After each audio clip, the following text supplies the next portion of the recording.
Hello, everybody.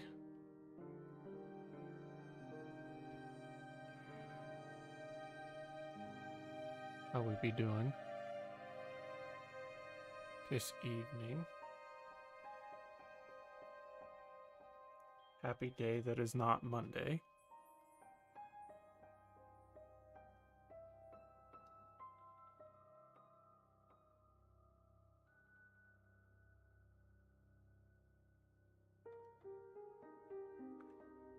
Give me 1 second. Doing some more configuration here.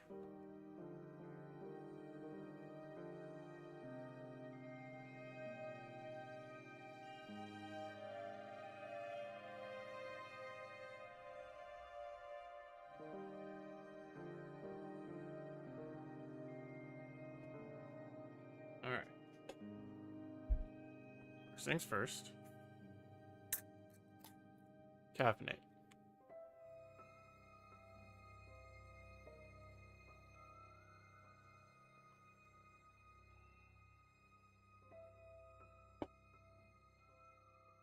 Alright, and then follow that up by actually doing stuff.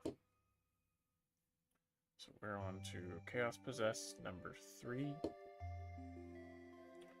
Gotta do the armor panels. And then do all the tiny detail bits. Gonna be interesting.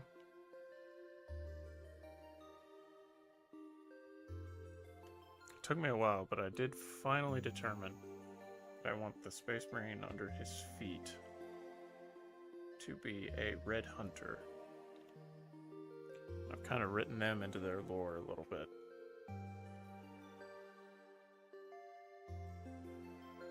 Because the Red Hunters are one of the attack dogs of the Inquisition. One of them.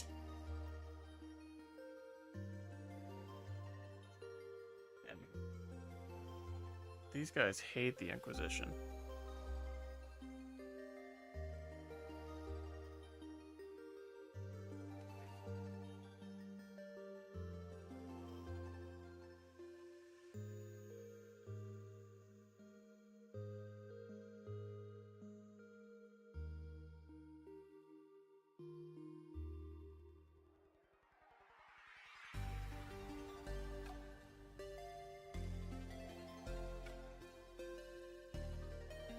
Make sure I get all of these spots without getting back into my demon flesh. That's what I'd like to avoid.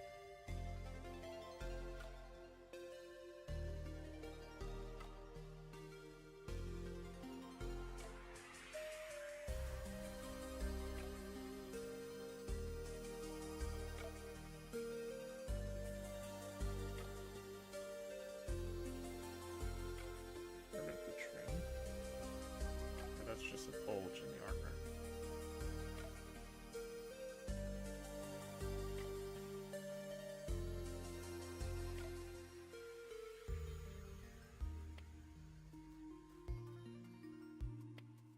Go a little bit down in here.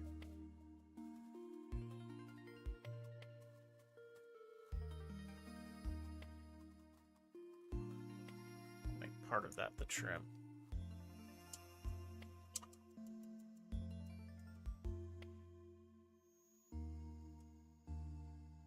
How is everybody tonight? Got any projects we're working on? Any lore we're writing?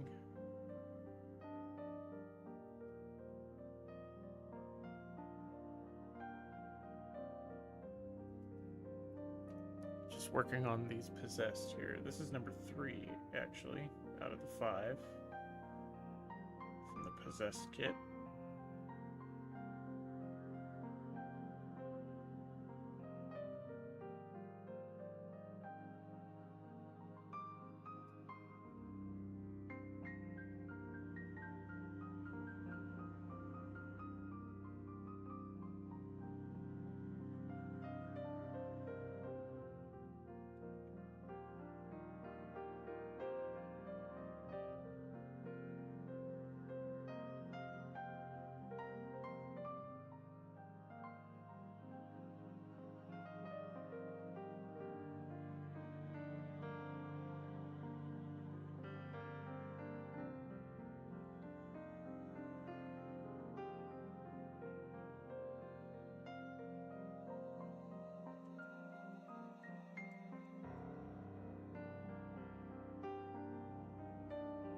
Hopefully my mic sounds different and not in a bad way. I did some noise cancellation stuff that was very necessary. I think we're good now.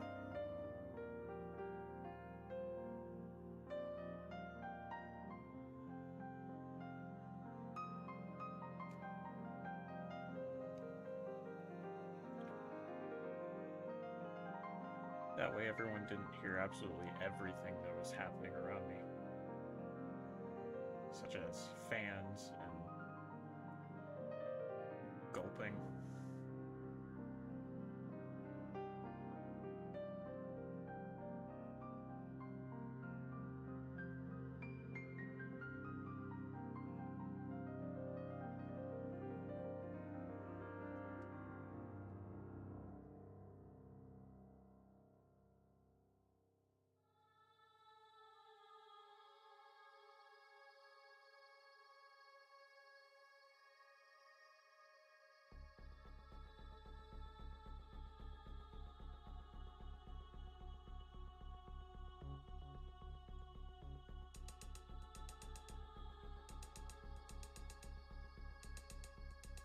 Seems like with every single one of these things, I'm learning something new.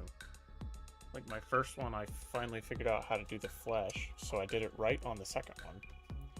But I didn't get the bone or the horns right the way I wanted it. So the next one, I got the flesh right. Still didn't get the horns right. And this one, I got the flesh wrong again. And then I got the horns in a place that I like them. So I'm just all over the place.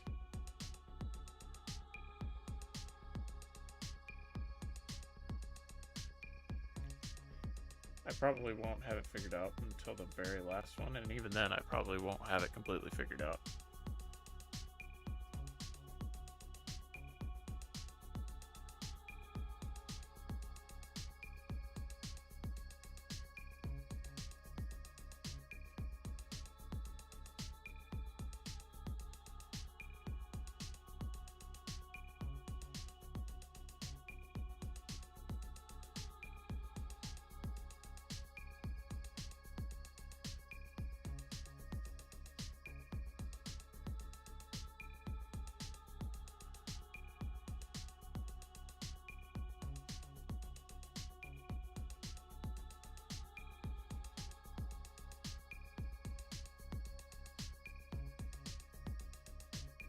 Did I discover Warhammer? Curiosity and listening to Henry Cavill talk about it all the time.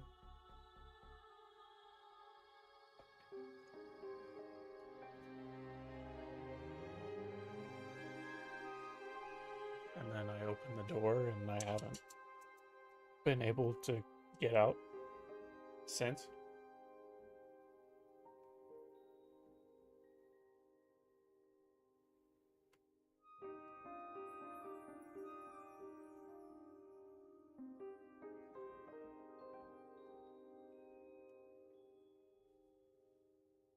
Now I'm hopelessly addicted.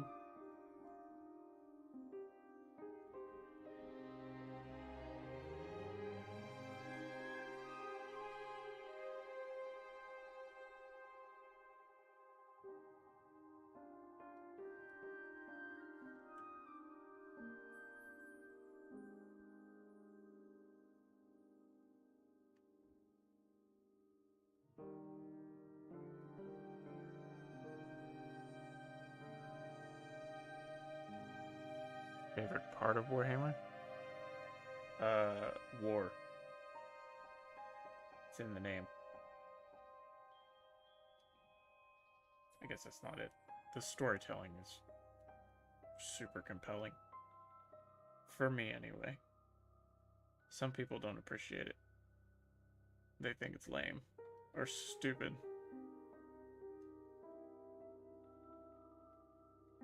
But I can say the same for a lot of their fandoms as well. So, I'm not bitter.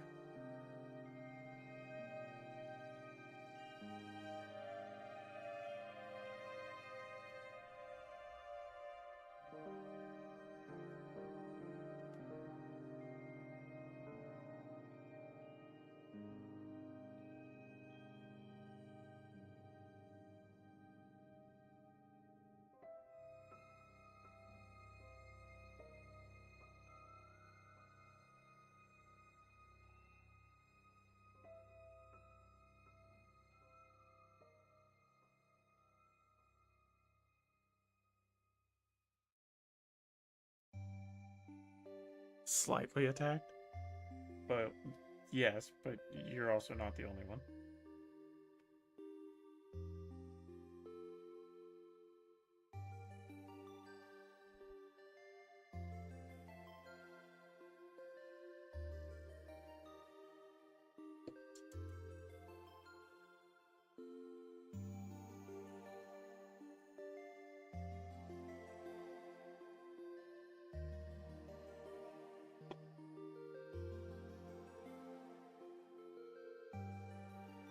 No, the best part of Warhammer for me is being able to write my own lore within the universe and keeping it relatively lore compliant. That's the hardest part, but I also enjoy doing that because that means I can change things and it means it's constantly evolving, which also means that I'm never going to lose interest in it because I'm constantly doing something new. And if I'm not doing that, then I'm writing something completely original.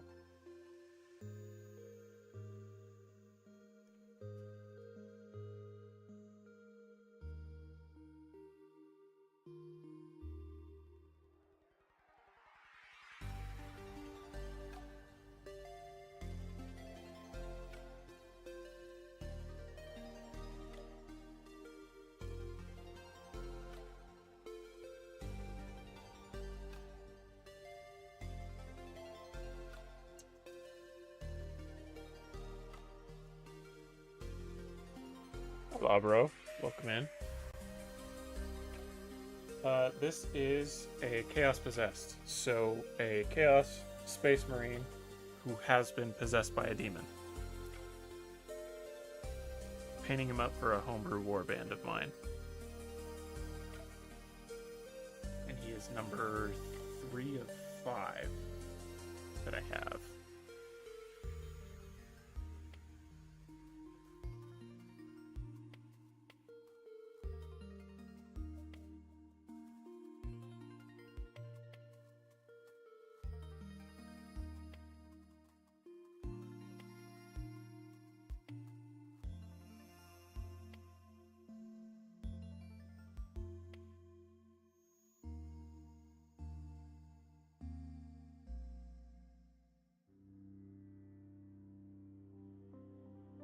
This is probably, honestly, one of the first kits that I've ever gotten that I want to do to completion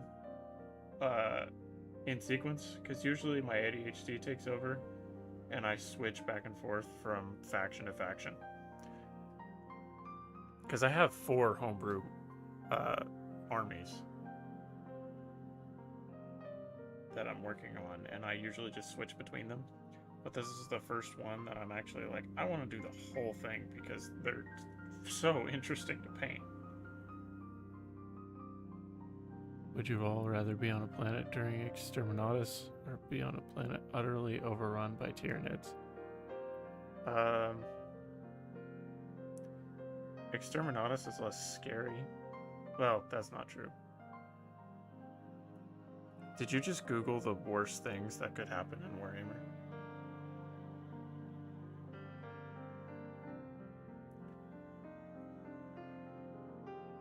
No, Exterminatus, they could virus bomb the planet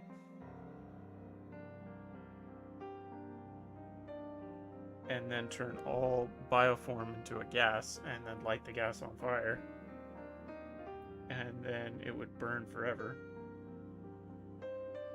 Or the alternative is being eaten by giant insects.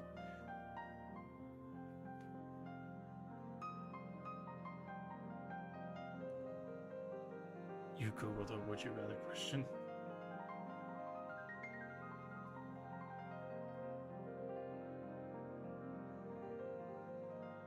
Given as I'm not really a fan of the Tyranids, I would have to say Exterminatus would be a better fate. But that's also just my bias against the Tyranids.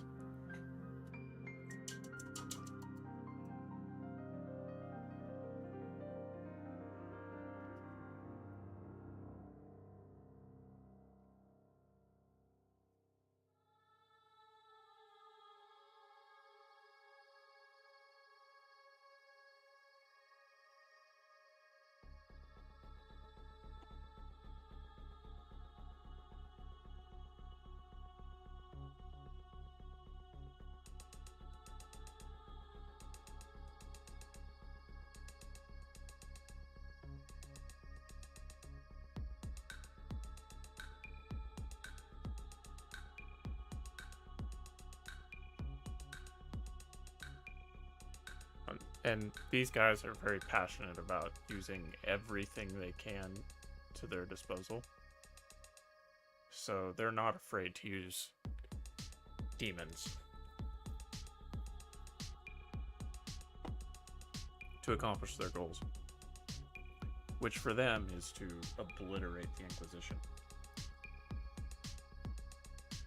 Because they kind of got screwed over by the Inquisition. And now it's their goal to lure them out and destroy them. Hence why he is going to be standing atop a red hunter.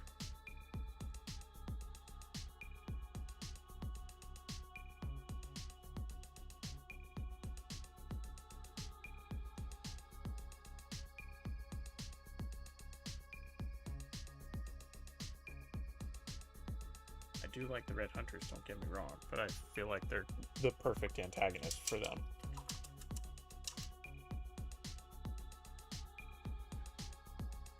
What would I do if Henry Cavill watched me paint my minis?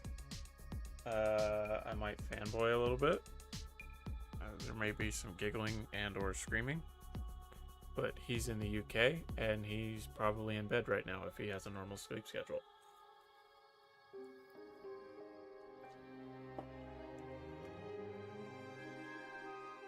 But that would be quite incredible.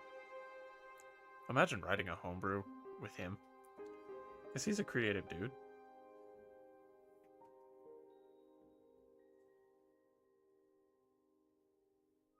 That would be awesome. But he plays Custodes.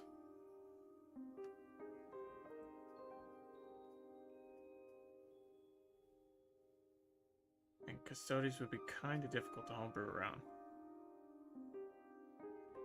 Considering there's a finite number of them.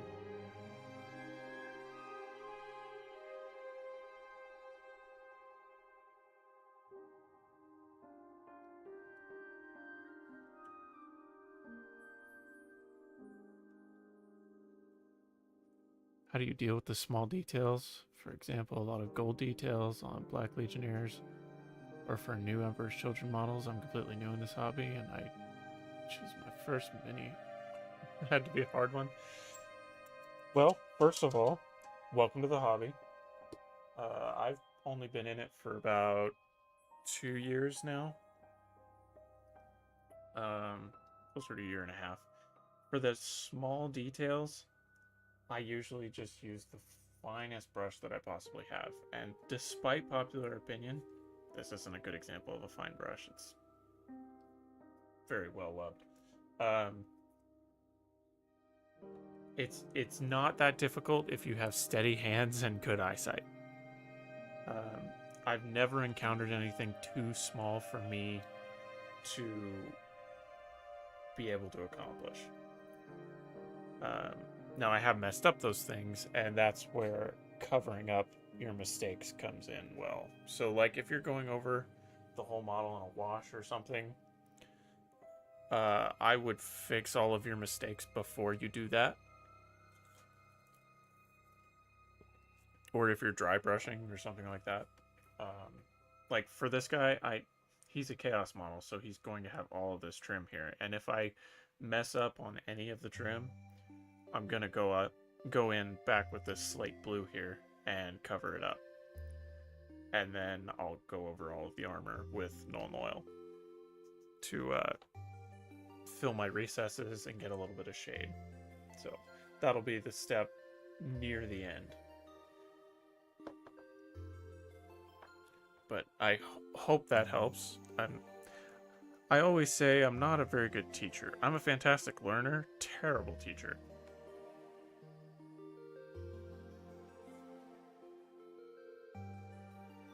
But that is my incomprehensible advice.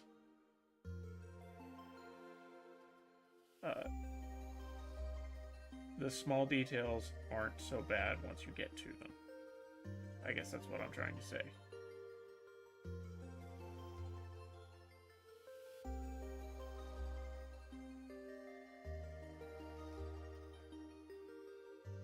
And you will mess up. there's 100% chance that you will mess up.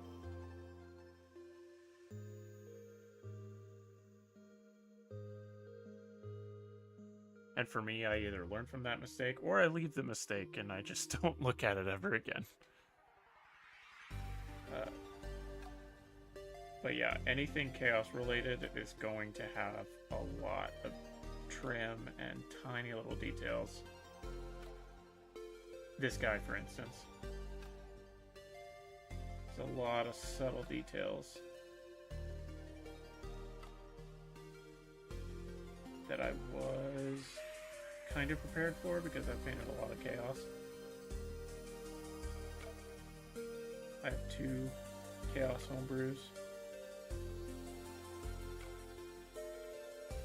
Well, kind of 3, but I haven't painted any models for the 3rd one. I've just written up some lore for it.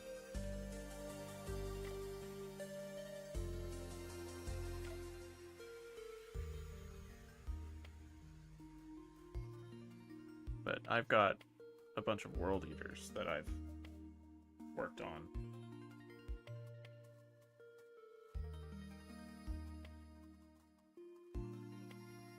And they are full of tiny details.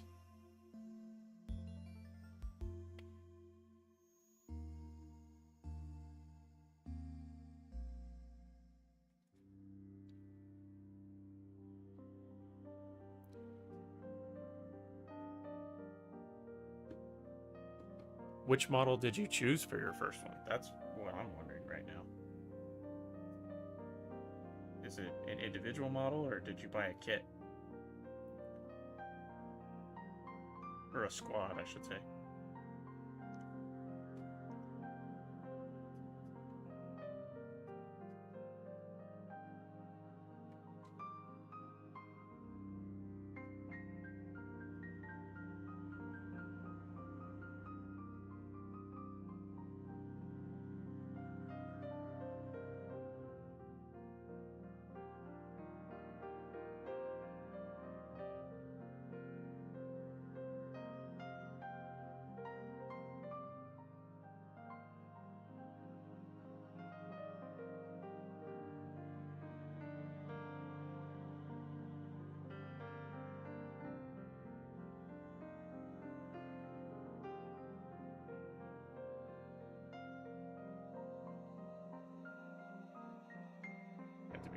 Careful on these fleshy bits here, because I don't want to have to go in and fix them.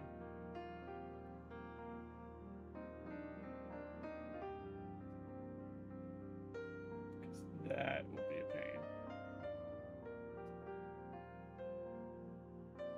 Practice some expert level brush control.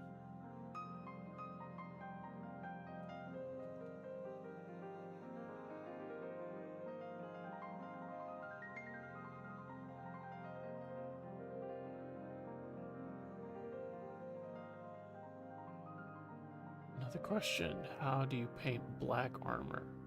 Can I just leave black prime on it and then just paint the other details, or it needs some colors and techniques? So black armor, there are some techniques you can do to make it look better.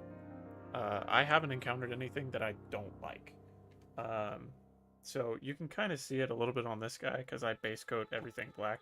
I prime it gray, and then I just go over it with a thin black base coat. And then what I do is I dry brush a layer of light gray over it, and it kind of makes all of the details that get left pop. Or you could edge highlight those raised edges too, but I much prefer dry brushing. Because then your details don't get lost in your primer or your base coat. It will really help a lot. I've never painted anything Black Legion specific, because, like I've said, I've painted a lot of homebrew.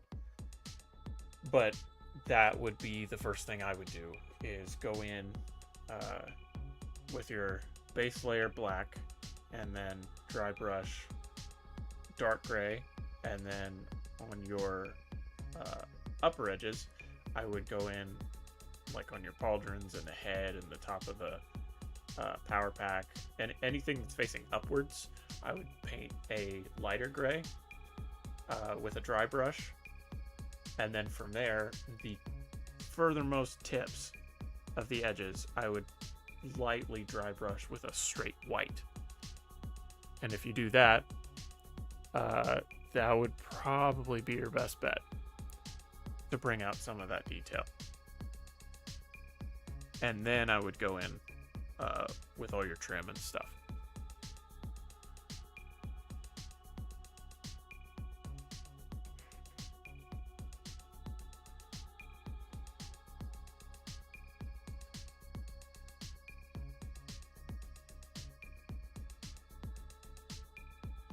I've seen a lot of guys do that for Black Templars, especially, which makes the most sense. And I just do it on my most recessed areas in my base coat.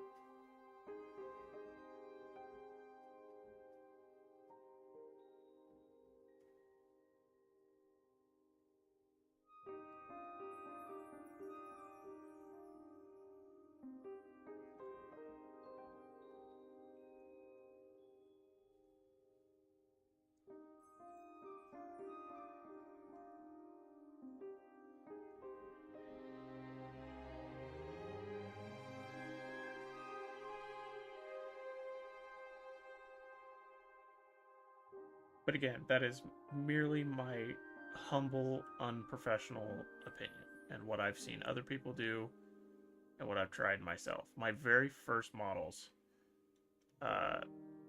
was a homebrew Space Marine chapter, and they started out black, and then I dry brushed gray and white, and then I dry brushed silver.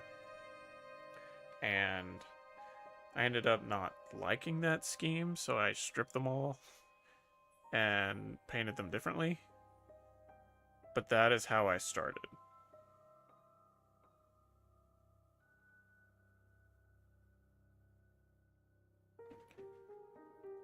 I might actually have a picture.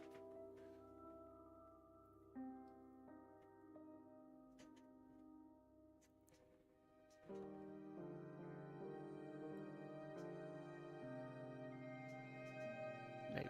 I'll have to go see if I can find one.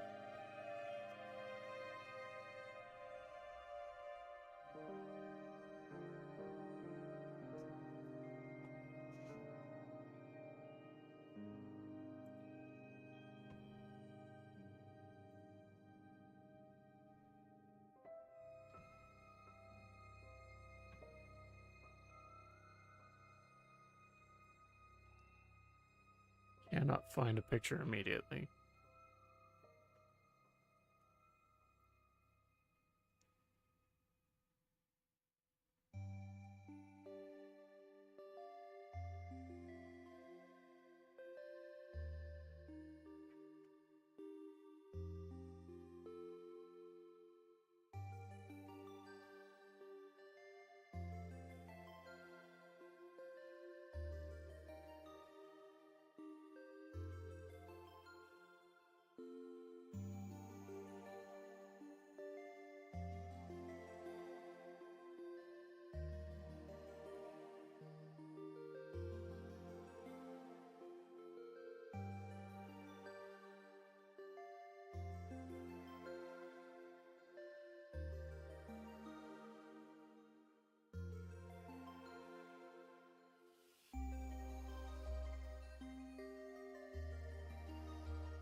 check something real quick.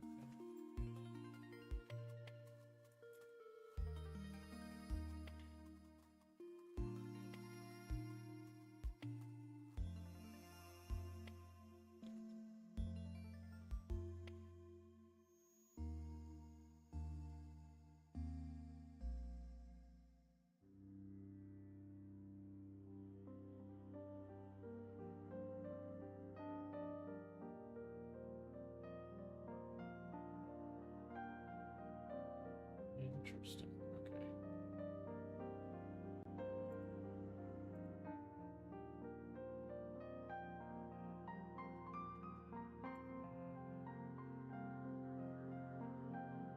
Okay. Okay.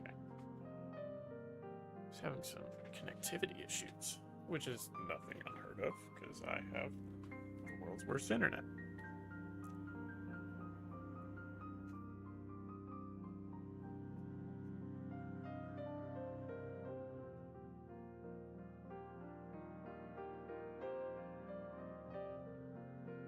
Get some details in here.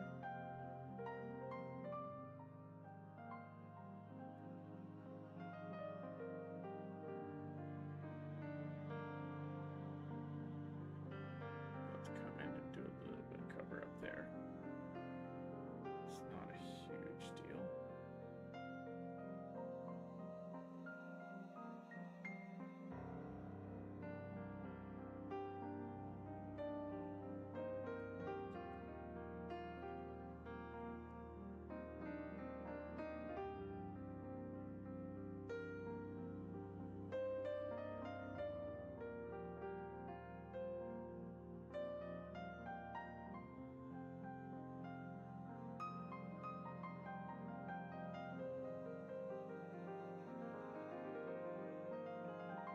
In some spots, it kind of just looks like fish flesh. Like I just flayed a fish. I don't know why. That's what that makes me think of. But I'm not going to ask questions.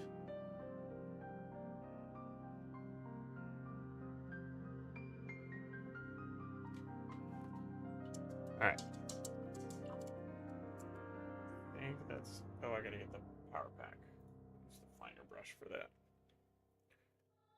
Go through and clean my brushes sometime. I don't take care of any of my brushes because they're all cheap.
Right there.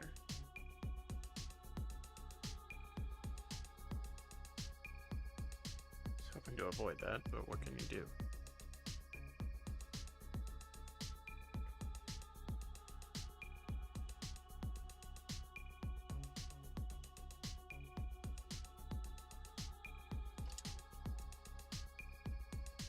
Keep all my cracks relatively organic.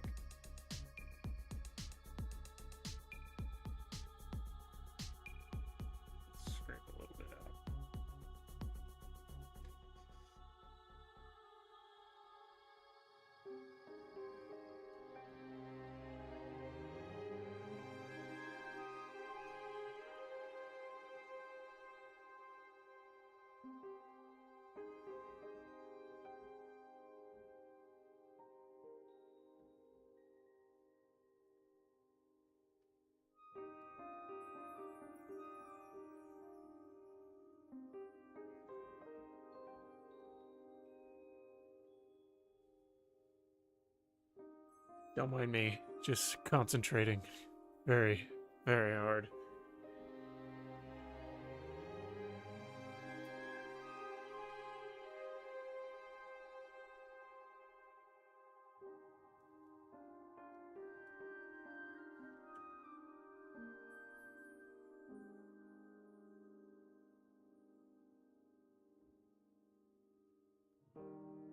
If sub-assembling wasn't such a pain, I would do that instead.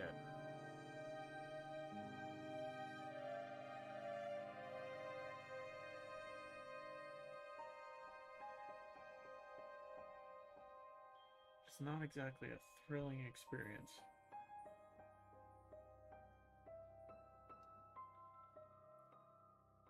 Guess I don't have to get all those tight nooks. No one's gonna see. Even on the short.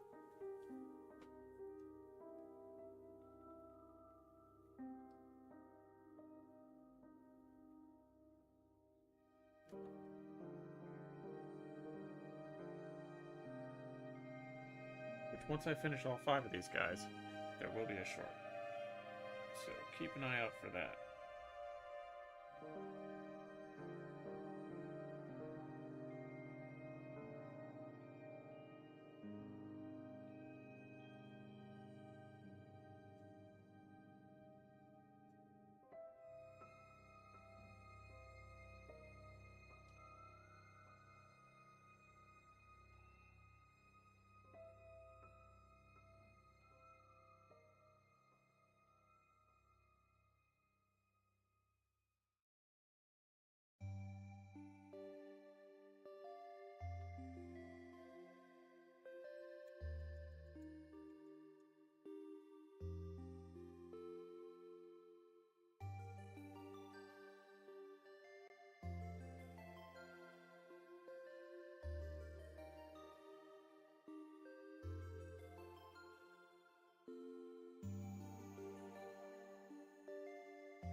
Some of these spots that I'm painting are probably going to end up being metallic.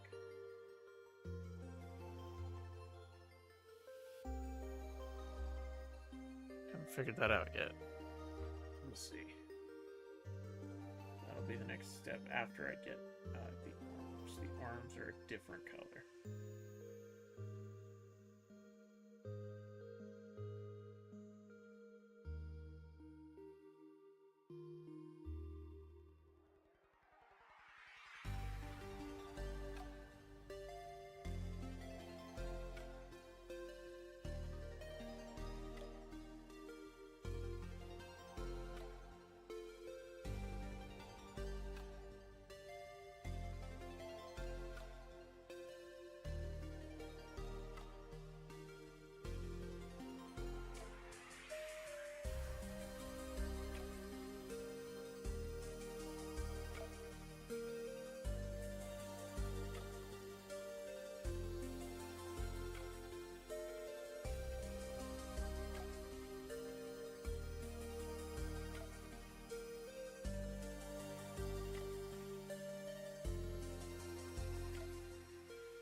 Another thing, Lawbro, I don't know if you're still here or not. Why did I drop connectivity again? Get a wash. Washes will fix all of your mistakes. If you ever miss an edge or have one color bleed into another ever so subtly, no one's gonna notice it but you. But washes will save you a world of hurt. Just make sure you don't over apply the wash.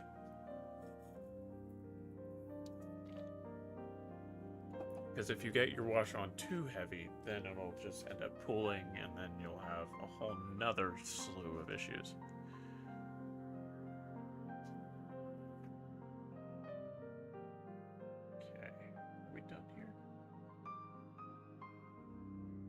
think so.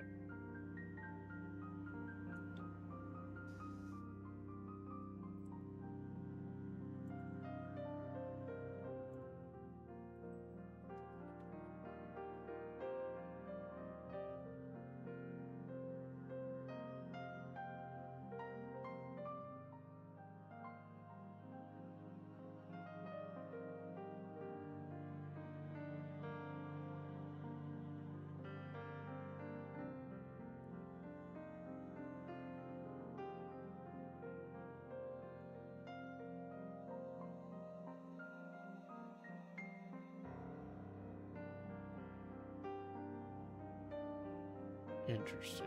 I don't know why I keep dropping. It's fine.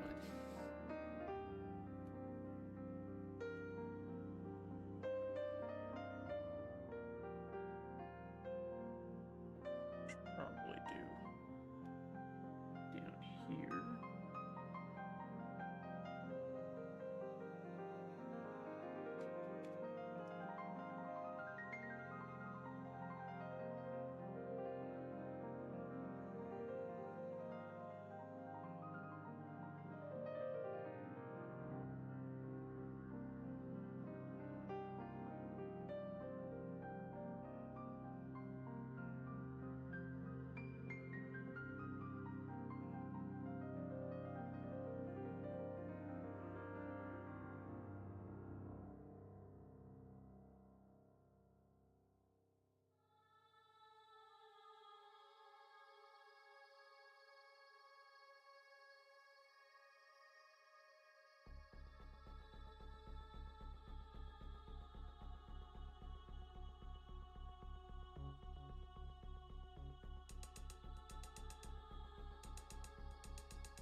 Okay. Good there.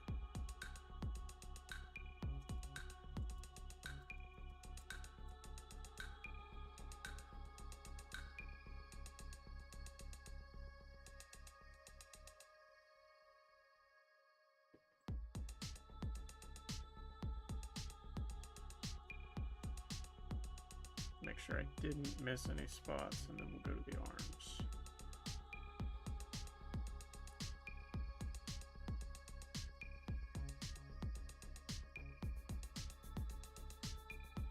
I actually think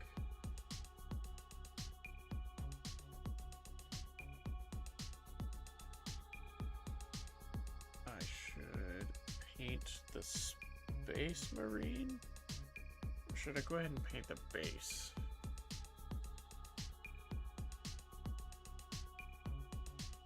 I can go back to that step. I'm gonna go ahead and paint the helm, top of his helmet.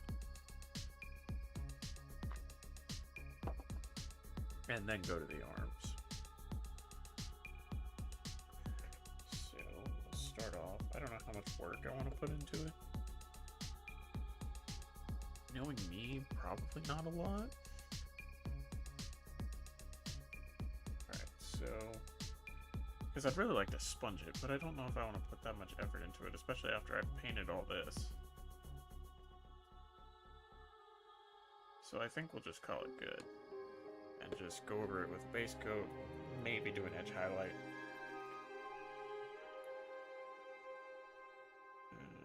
Which one of these? I'll put them all side by side.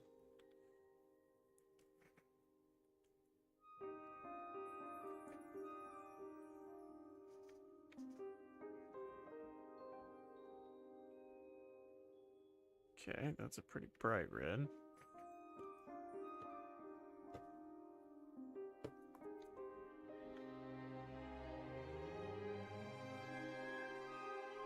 A slightly duller red.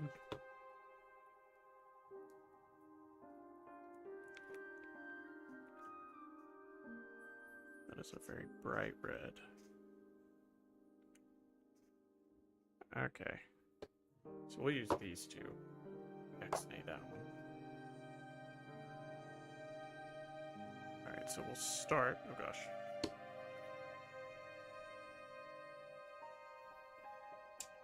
Because if I make any mistakes here, then I can cover it up with the green whenever I do his arms. That is my goal.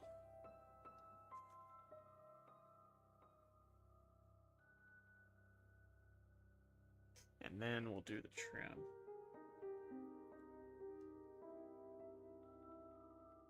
That looks much brighter.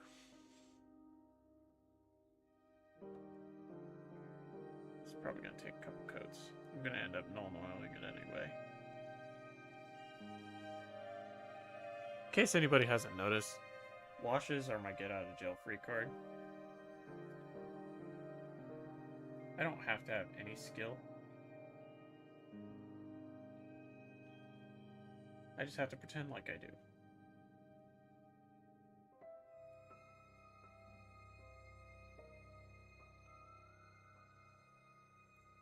Thanks to the use of washes.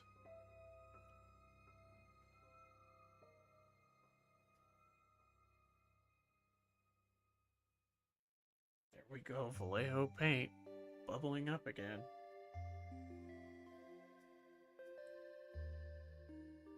It's way too thin.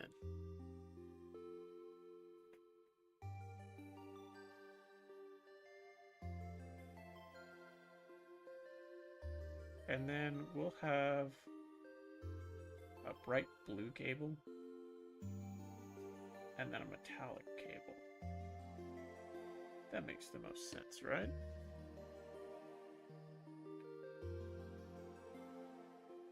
And we'll probably make the interior metallic too. I don't actually know what the interior of a Mark X helmet looks like.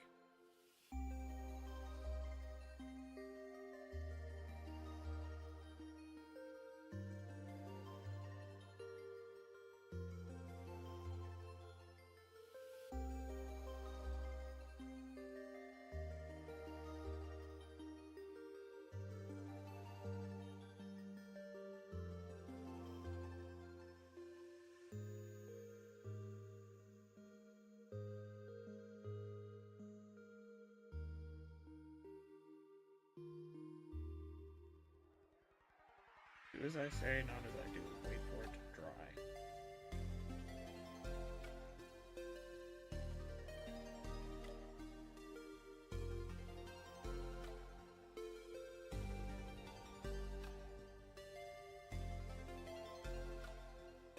Probably make the interior gunmetal.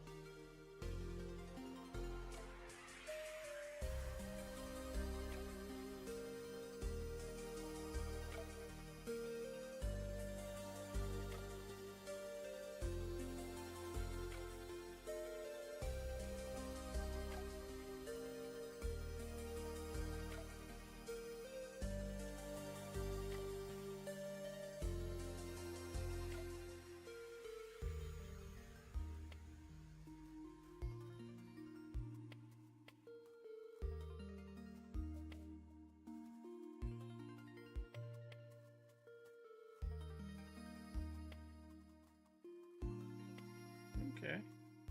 We're doing good.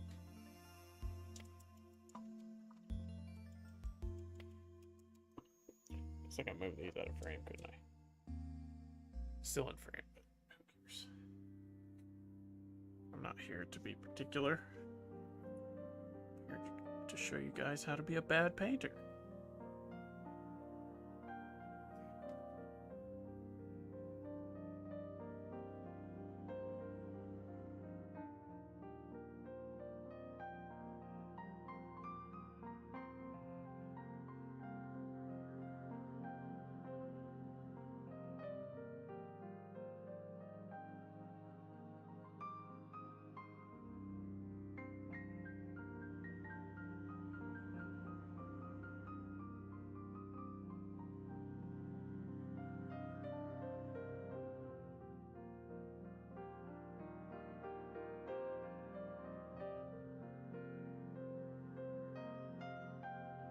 Hi, Goose. Welcome in. Fellow painting buddy. What are you painting there?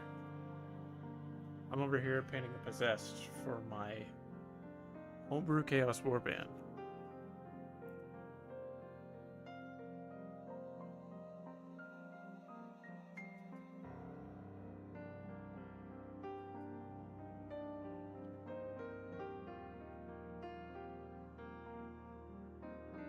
been telling people I'm showing them how not to paint, because I am by no means an expert.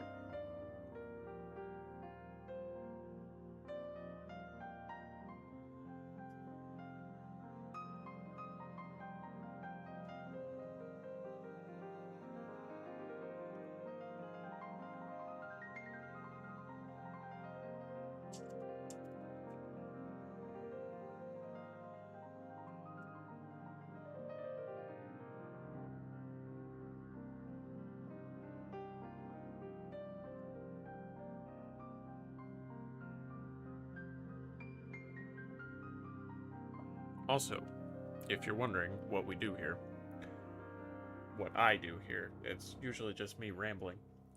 I like to talk about lore a lot, and I like to talk about homebrew a lot.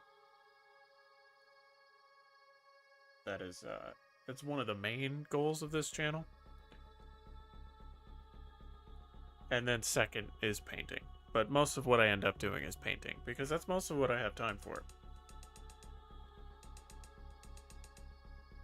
I am an avid homebrewer. It's one of the things that really brought me into the hobby.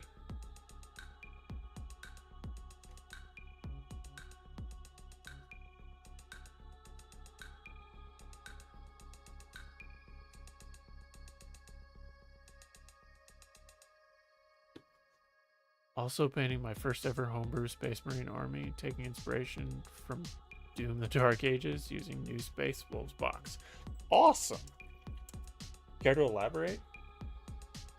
I'd love to hear if you've got any lore or any schemes. If you'd like to share any pictures or anything, you can share them in my Discord, and I will absolutely look at them.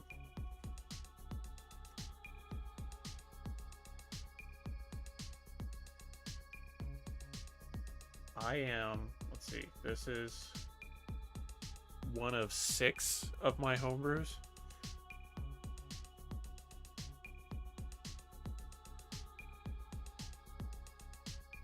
But I only actually have 4 of the 6 actually kind of painted, because my ADHD forces me to switch between them.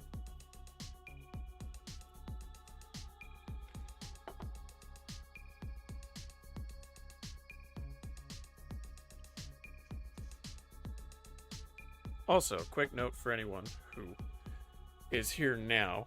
Our first channel goal is 100 subscribers, and upon reaching that goal, my buddy Raincloud and I will be playing a game of Kill Team live on stream.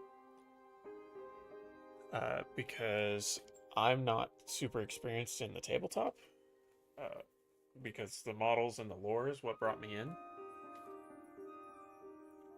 So that is something that we are going to attempt. He is a passive homebrew enjoyer, or a Warhammer enjoyer, and I am very much active. Very much active. Like, addicted. 100% addicted. I'm willing to admit that. One finished mini, the Chaplain. Very nice. Sweet. I'm anxious to see it.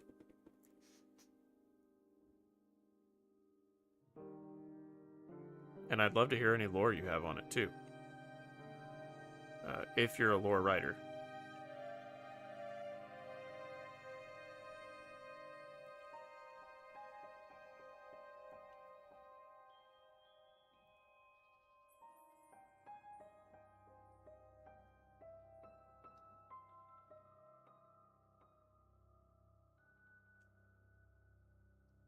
Where should I post a pic in the Discord?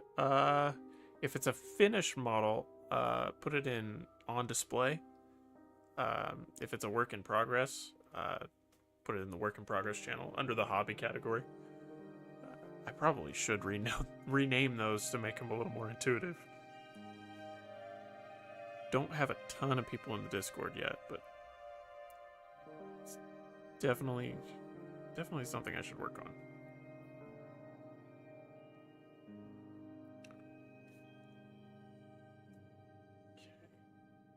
Add a little more red here.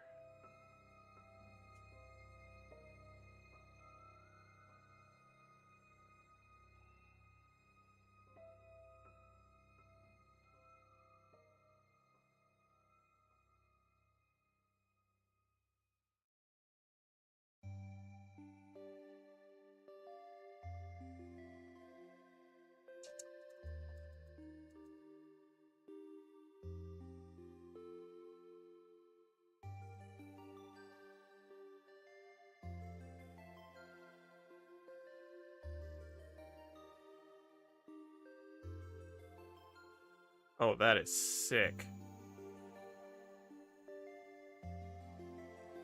I am a fan.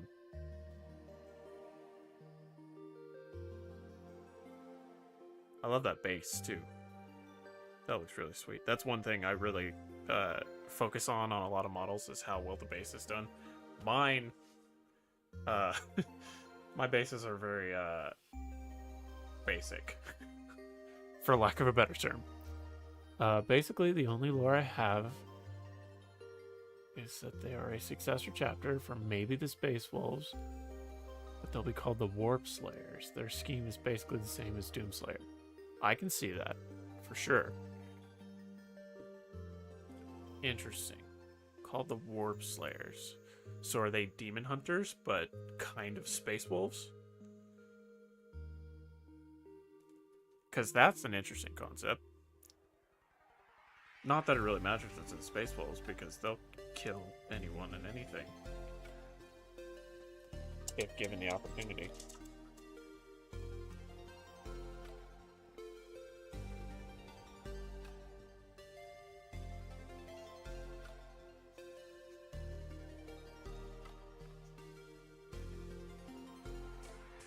We're gonna go ahead and paint the boy on the ground.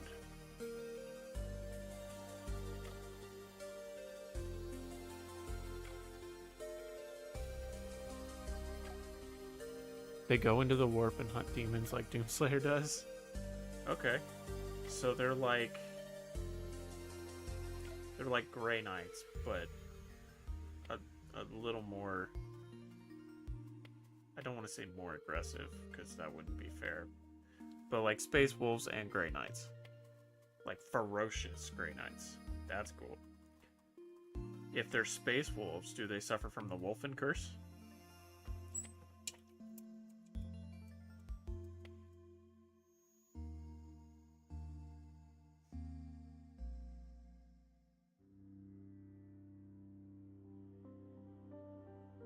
And also, how long have they been around? Not to flood you with questions. I love talking about homebrew.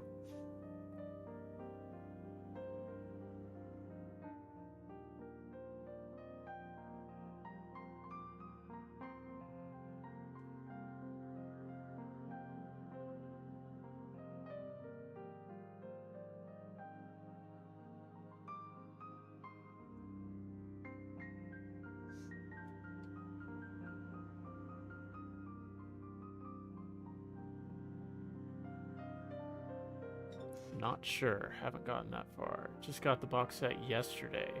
Just like the concept. I hear you. I am a Space Wolves enjoyer. I thought about making my very first homebrew ever a Space Wolves successor. But then I discovered Iron Hands and Dark Angels. And I decided I wanted them to be a chimeric chapter, so they were part part Iron Hands, part Dark Angels. And I like that concept a little more than Space Vikings.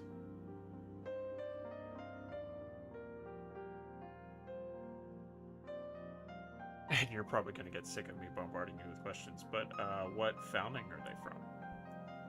Are they Ultima Founding, so relatively new? Cursed Founding? Dark Founding? Older yet?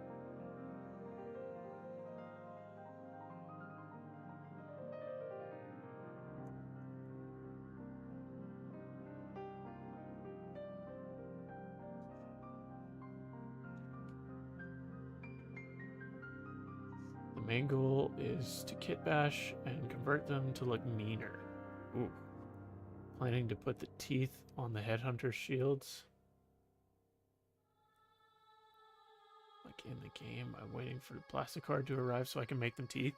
That would be sick. I've seen some guys do flesh tearers like that, where they give them the round shields with the saw teeth, which is like super flesh tearers.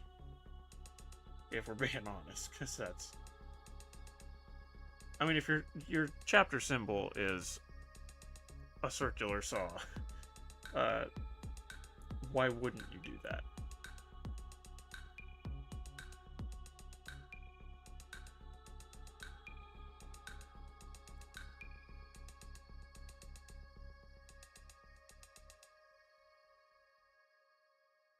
If you ever want to dedicate yourself to the lore a little bit, if you get some stuff written up, like a Google Doc or a Word doc or even just a PDF, I have homebrew channels set up too in the Discord for us as a community to discuss homebrew and things of that variety. Thinking of a renegade, don't follow the Thousands rule like the Black Templars. So a non-codex compliant loyalist chapter.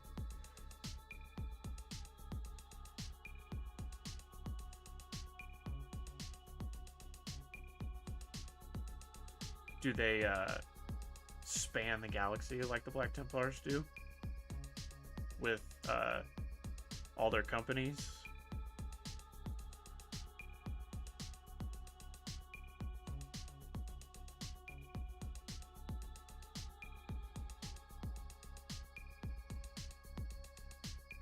I'm really vibing with the idea, because Space Wolves are very hard to do, because the core chapter is limited. I mean, they don't have to, because they're really not Codex compliant either, but they are roughly 1,000, and they don't have many successors.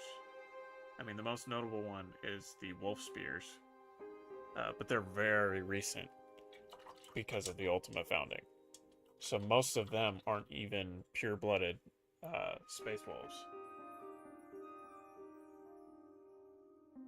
A lot of them came from the Primaris project.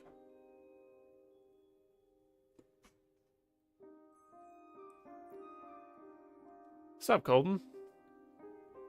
Working on a Chaos Possessed here. I know you've read Horus Rising. With Jubal in the very beginning, where he becomes possessed and goes absolutely berserk and starts killing everyone. That's kind of what this guy is. But he's for the Fervent Storm. Pretty much, but they get into trouble as they don't really worship the Emperor, but they are Imperium. And that's fine too. I mean, so something I've been trying to wrap my head around a lot lately is a lot of the Astartes don't actually worship the Emperor as a god. They acknowledge him as a renowned leader, but they don't worship him as a god. Now, the Black Templars, they totally do. That's kind of their shtick,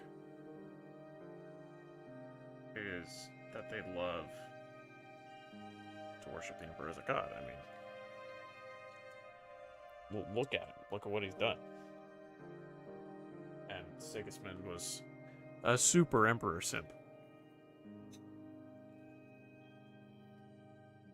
I can access the channels on my phone, but not the PC and Discord, as it says I don't have permission.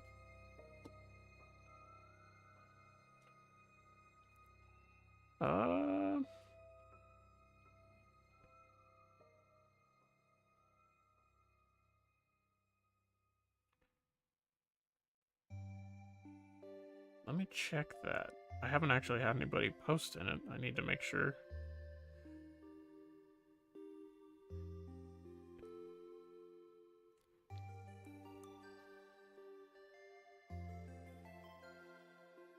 In the homebrew category, you're saying?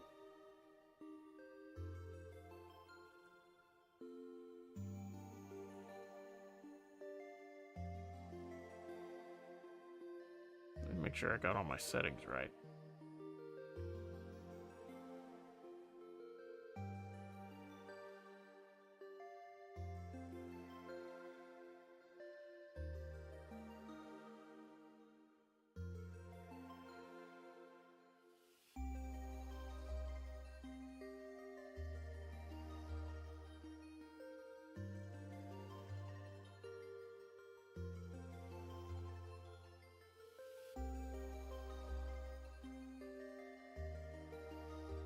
Message history.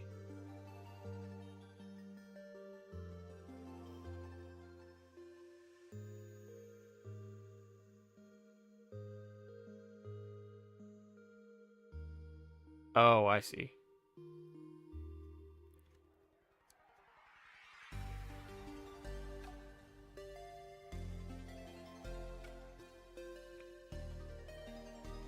Let me check that too.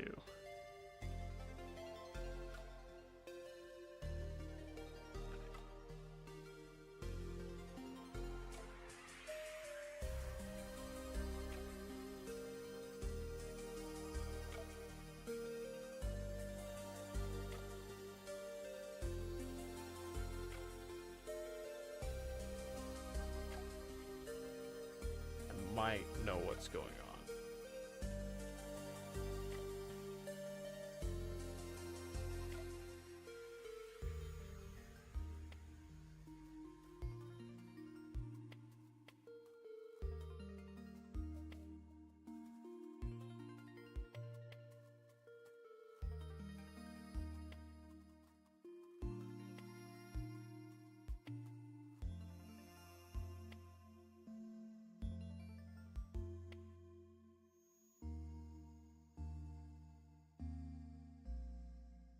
Okay. That was on me. I had a setting messed up. It should all be good now. Alright. I also have in your 2,000 point Emperor's Children army still waiting on Lucius, fully painted, an Ultramarine army from a long while ago. That's sick. Do you have any of the new Emperor's Children? Or are they CSM that you painted as Emperor's Children?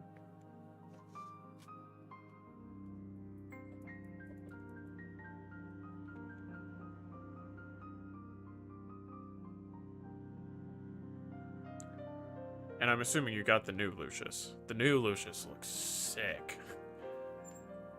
If I ever ran Emperor's Children, I would definitely do him. All new? Oh, that's awesome. I wish I had the time to do something like that. I've got a little over 1,000 points.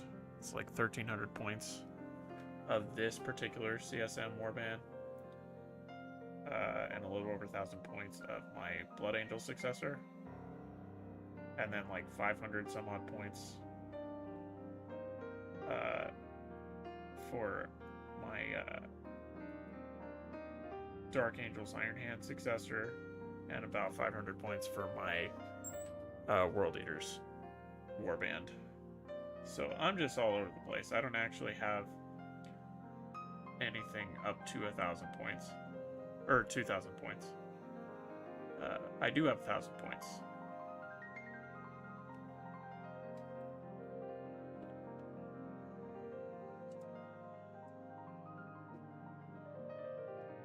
Some more picks.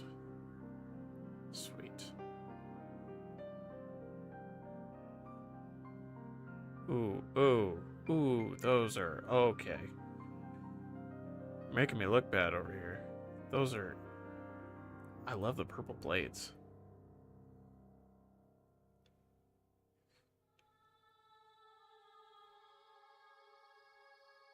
Those are awesome.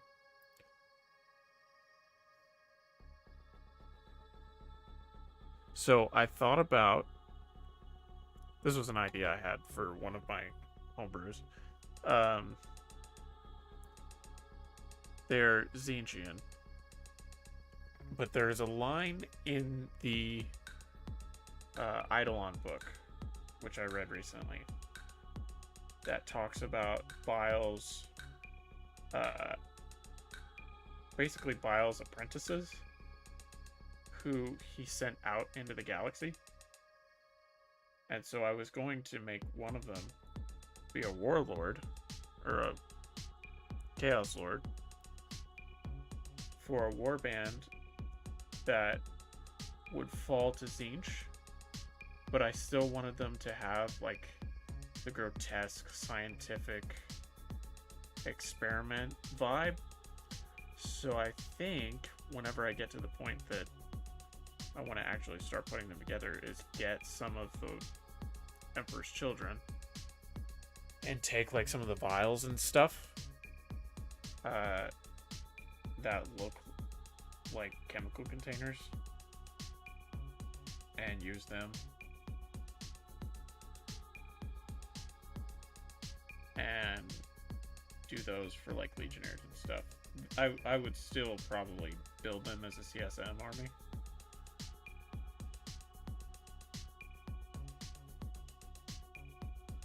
But then I would have to build Chaos Lord. That's just a whole nother slew of ideas. Because if they're Tzeentch based, I'd have to get a bunch of Thousand Suns kits. So I could use some Tzeentch bits. Get plenty of them on the sprue. Well, I would be thankful for that. So I may end up doing that somewhere down the road. It may not be in the near future, but it's there.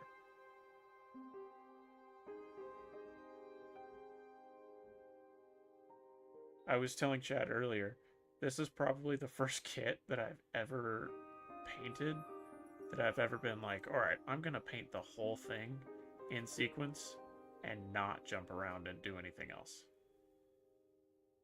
Because this is 3 out of 5 that I've painted.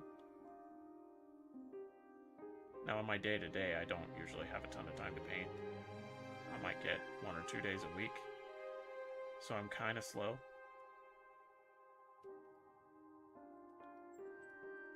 But I'm kind of proud of myself that this is one that I've actually am attempting to go all the way through. And that means I'll be able to get a short done. Because I have a lot of shorts on the channel too. I say a lot. Several shorts of full units that I've finished.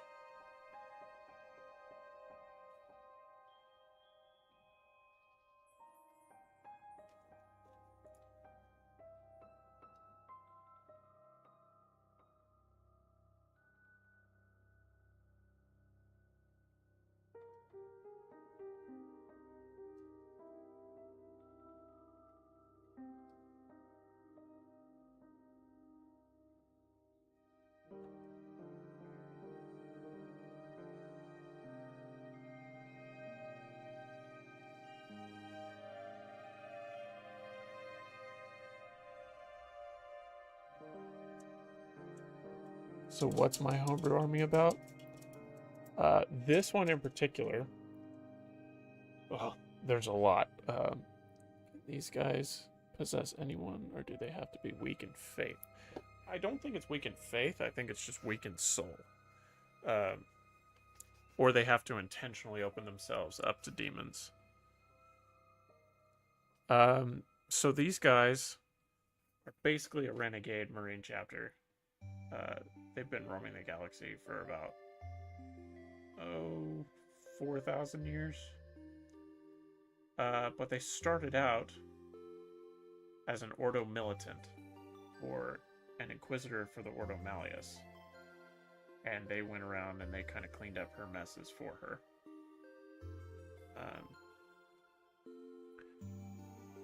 And they were to them, as far as they knew, they were a Salamander successor.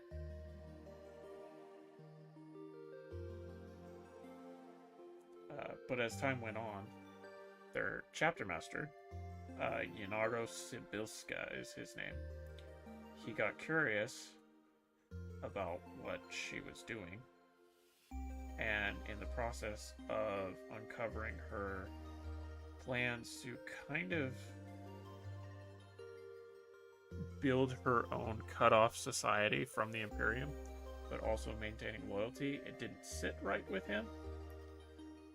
But in that process, he discovered that part of their gene seed also came from the Iron Warriors, who are my favorite legion. Just point of note. And so they did the Chaos thing, and they killed her. And then when the rest of the Inquisition investigated what happened to her, they found them, and they sicked the Red Hunters on them, who is this boy underneath his foot. And so then they got chased into the warp, and they've been floating around in the warp, causing chaos and wreaking havoc.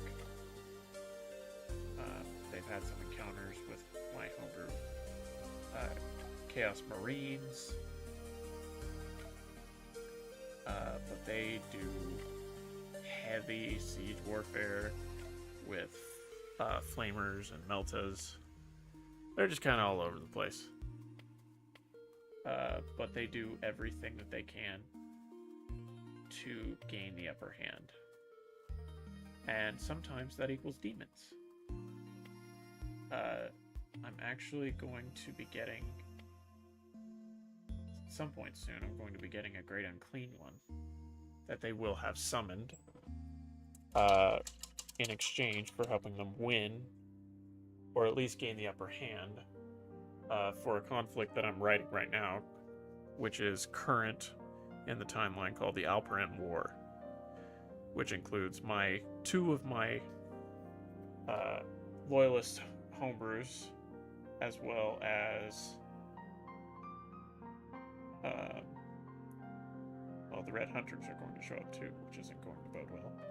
That's the whole reason I'm painting this guy on the base.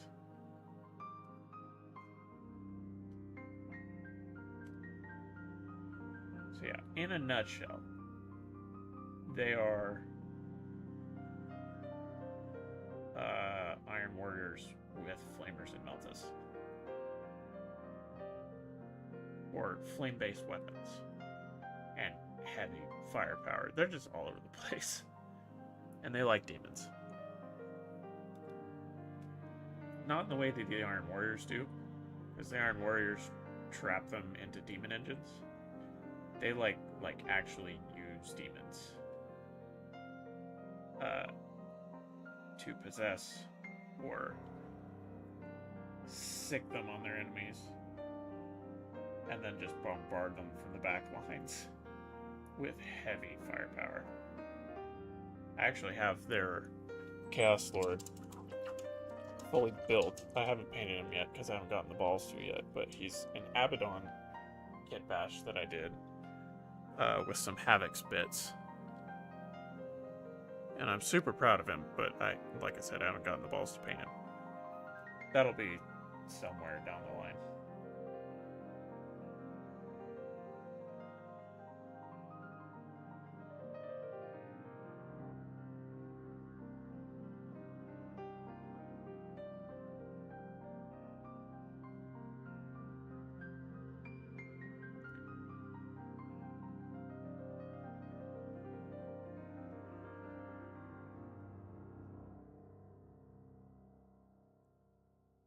But I homebrew literally every day. I can't go a day without thinking about my homebrews and what to add to them and what to write about them. Particularly these two. They're like my main two. My Blood Angel successor and these guys. They're called the Fervent Storm. And my other guys are the Sons of Sorrow. They're technically a Lamenter successor, but vicariously that makes them Blood Angels. Sounds interesting, fleshed out. I'm thinking mine will be melee based and have a particular hatred for Khorne, hence why the chaplain has a bloodletter skull in place of the wolf skull on his back. Is that what that was? Is that from the trophy kit? I haven't actually looked at the trophy kit, despite the fact that I want to get it.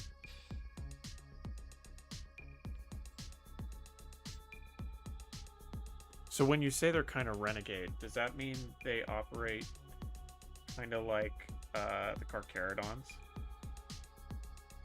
Like off the radar, but still loyalist?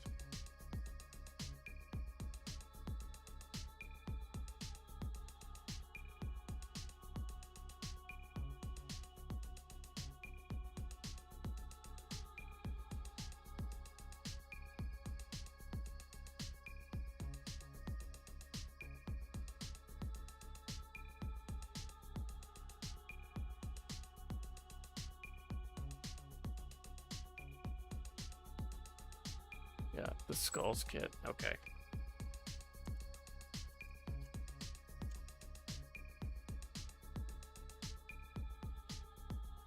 Also, if anyone else has joined, we are almost to our 100 subs goal. So when we reach that goal, I will be playing a game of Kill Team live on stream.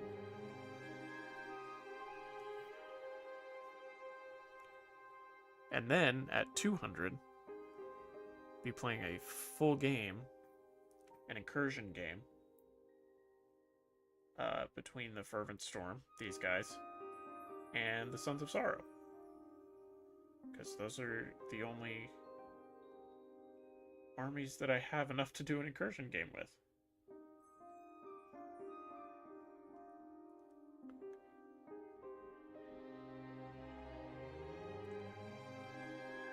But we're almost there.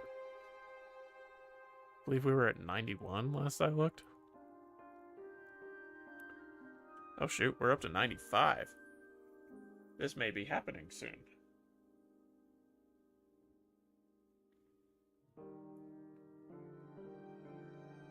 Due to my work schedule, though, it will probably end up being on a Saturday.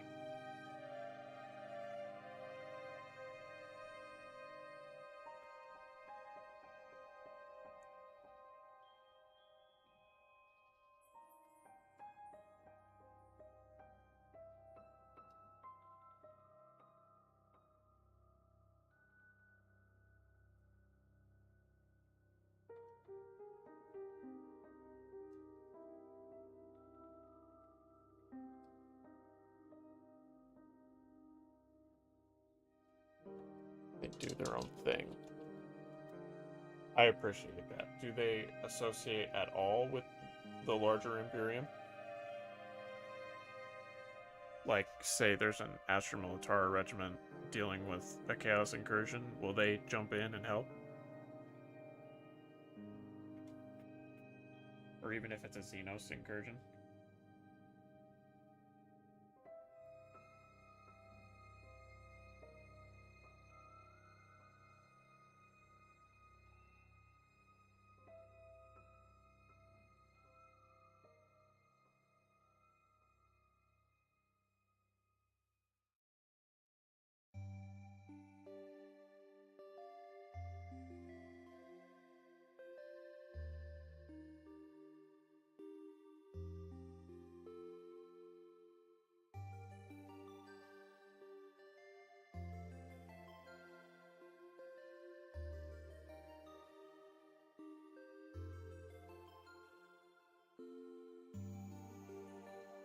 Never written any lore. All I've thought about was little bits here and there. Might actually try and write something at some point, though.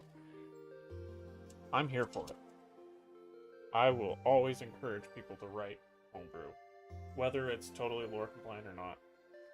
I do my absolute very best to make it as lore compliant as possible.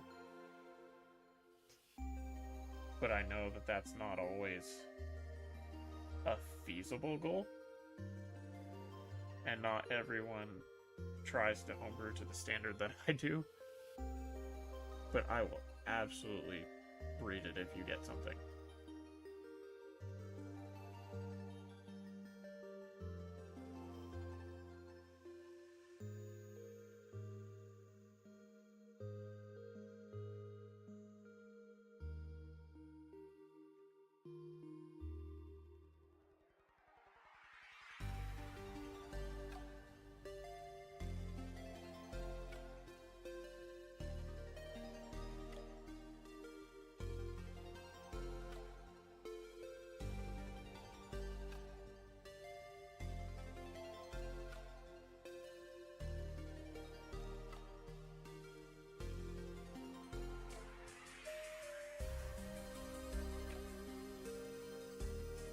I know Colden, if he's still here, he's got a little homebrew idea of his own too.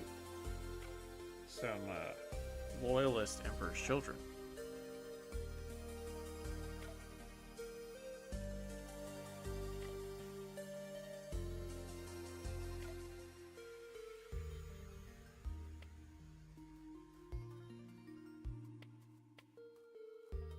Decided if I'm going to edge highlight this yet. I'm probably going to end up just getting lazy and not put any work into it. Just null oil it and call it good. I'll give it a go for sure. That way I can actually choose a fitting detachment for games then too. There you go. That's how you do it. I use the Iron Warriors detachment for these guys. Well, I say I use. I've never played a full game of 40k, but when I'm assembling my army list, that's the detachment I use. Because it seems to make the most sense for who they are.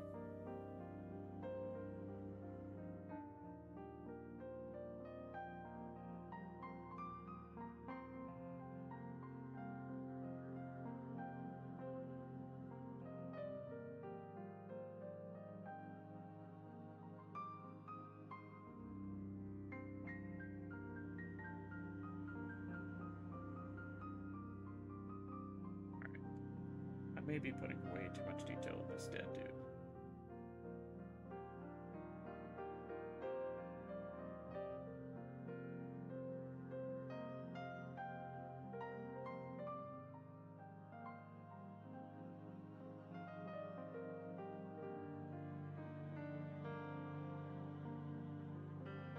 I think we'll call him good until I get to the gold bits.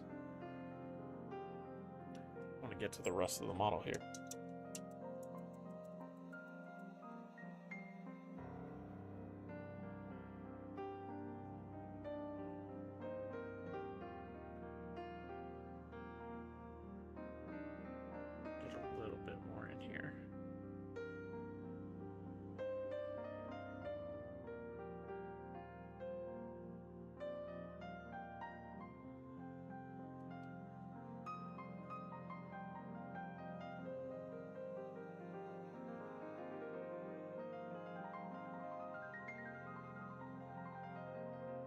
Alright, let's do the green on the arms.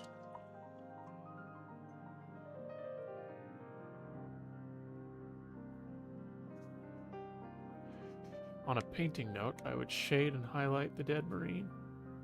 It will help make your possessed stand out even more. Yeah, I think I was going to do a little bit of edge highlighting, not a ton.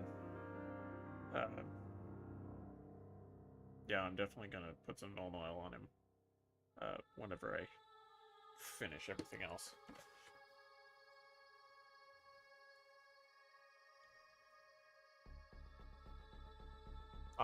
Honestly, I'm not a huge edge highlighter, just because I find it tedious, but I've been getting better. I'm not as opposed to it anymore.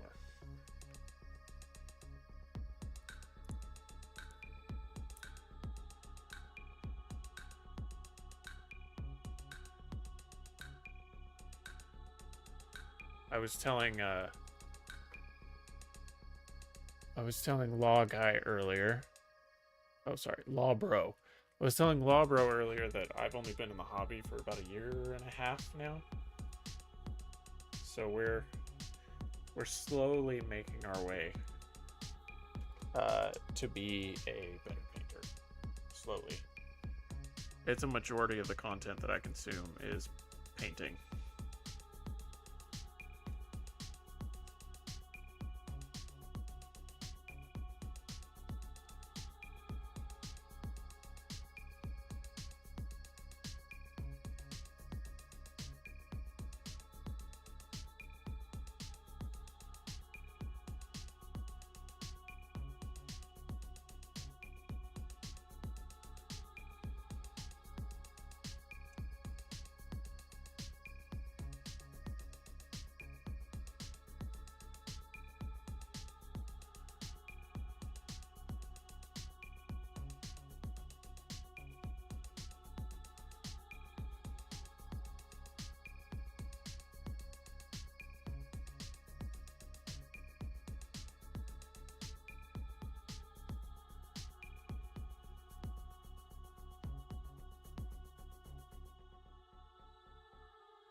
I used to collect many years ago. Back when I went for Blood Ravens because Dawn of War just got back into it about a year and a half ago now too. I really like the Blood Ravens.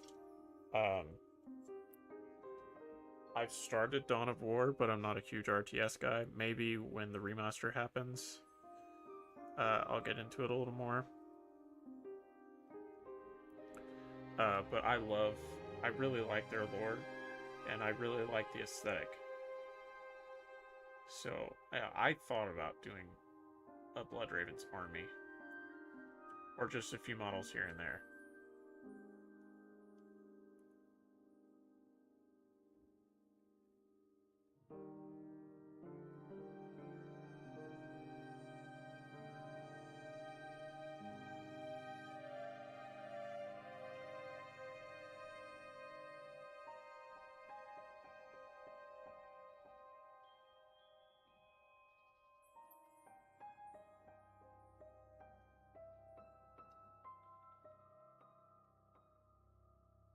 Lore-wise, I listen to YouTubers and Audible, and I read when I'm not painting.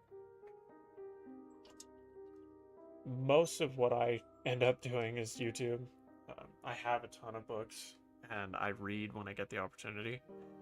I do not have Audible because I don't have the income to dump into that and modeling. And books. I mean, the physical copies of books are much cheaper than the audio versions. It's a little too thin. But usually I just end up going physical copy and then just read when I get the chance. I'm working my way through the Night Lords trilogy right now. But before that, I read the Eidolon book. And it was okay. I give it a solid 6 out of 10.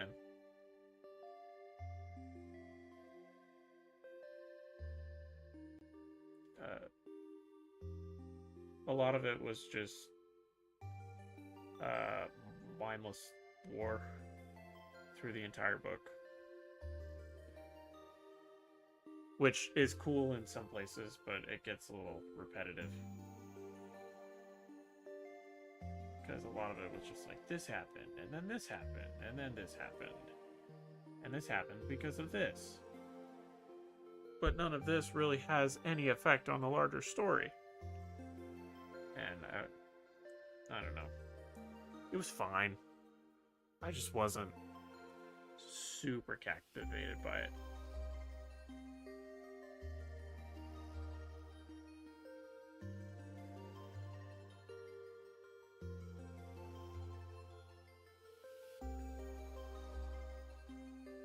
And I think I got it right after they announced the new Emperor's Children. So I was kind of on that hype. And you do get to see Fulgrim in the book briefly. But it was just really inconsequential and didn't really feel like it contributed a whole lot.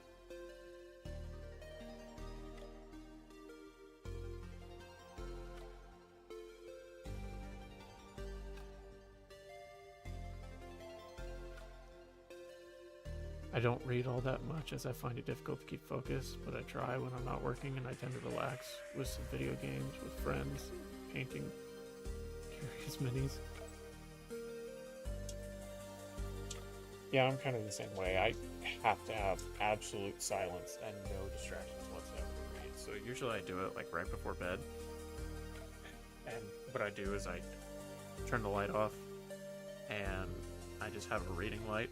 And that's it, because everything around me is dark and all I had to focus on is the book in front of me.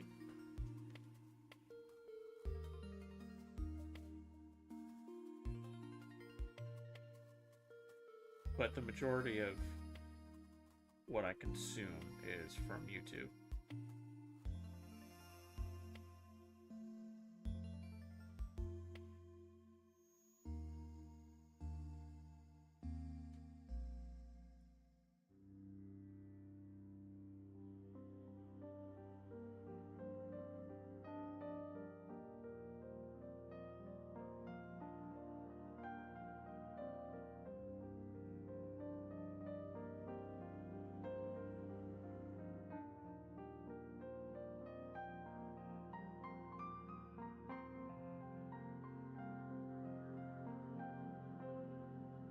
Oh, and podcasts. I listen to an obscene amount of podcasts. That's the easiest thing for me to consume for free while I'm at work.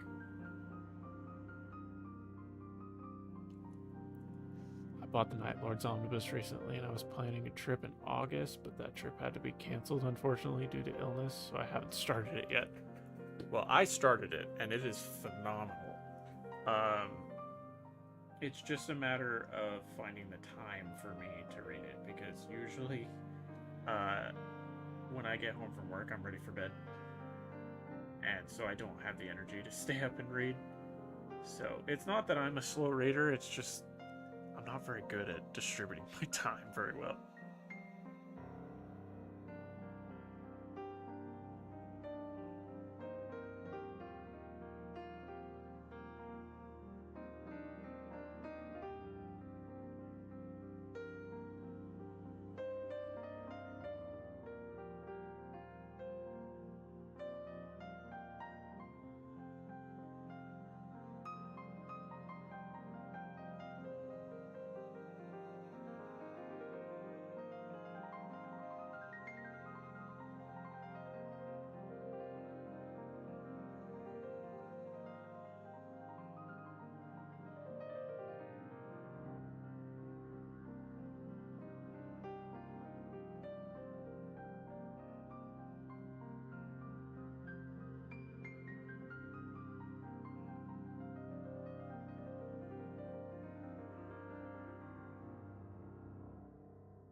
I love Luton on YouTube. His videos are so in-depth. Unfortunately, I listen to so many. It's all muddled up in my head, and I forget a lot of the lore. That's the way I am. I consume so much on a daily basis that it just kind of all just jumbles together. I can't remember like names or events or who was that? When did that happen? I do enjoy Luton when I'm home and I have a chance to watch something. But I mean, initially, what got me into it, I know this case for a lot of people, was Adeptus Ridiculous. They were the first thing that popped up when I looked up Warhammer lore.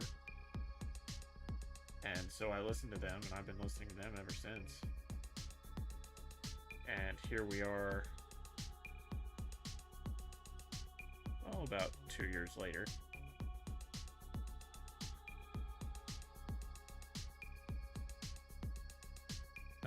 And I recently started listening to Laying Down the Lore,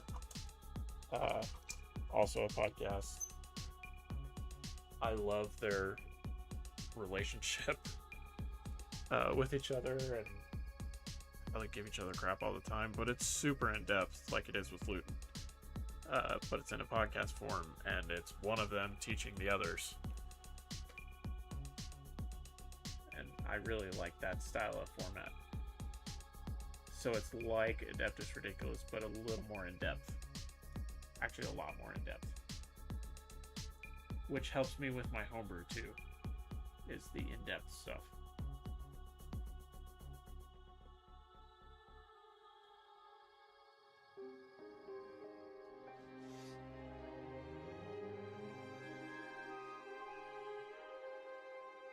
Alright, that's the first coat of the green on that arm. I need to do this pauldron.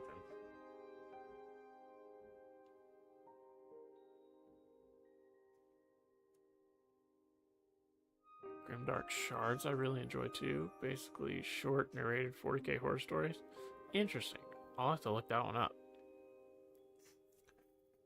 I don't think I know that one. Unless it's something that I just didn't know the name of when it came across my feed.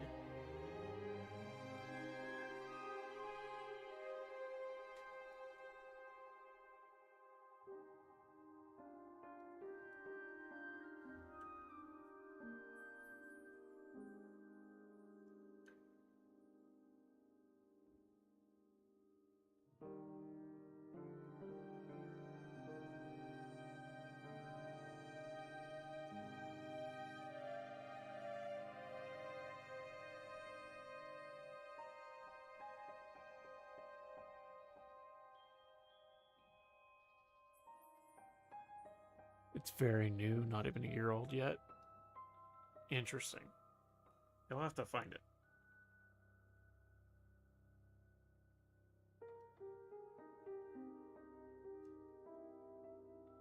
I've been debating what to do with some more of my own content because I've been taking the channel in a 100% 40K direction.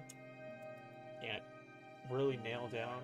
I know the hobby part is doing really well because I do these live streams weekly and they perform incredibly well. But I also had a reaction video recently that has performed absolutely phenomenally. Most of my subscriber base has come from that recently.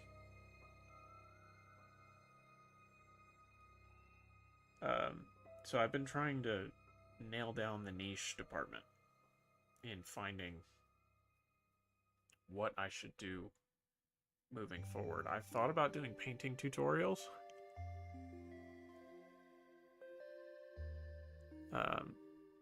But I'd have to move around my setup a little bit to go that direction. I've dabbled in lore content. I have one short that did relatively well about the Blood Ravens and their origin or lack thereof.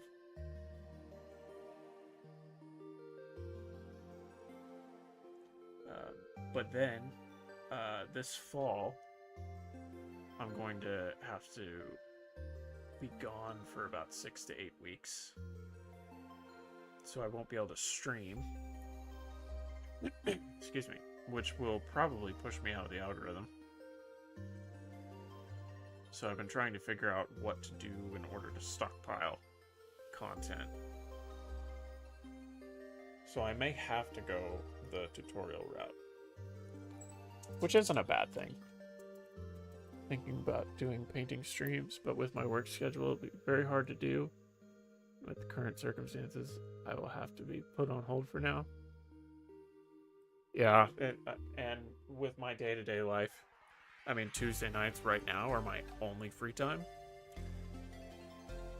So I dedicate that to doing this stuff, which I'm very thankful for. I'm surprised once a week painting streams have accumulated the community that I have, as small as it is compared to most. I'm really thankful that everyone here is here.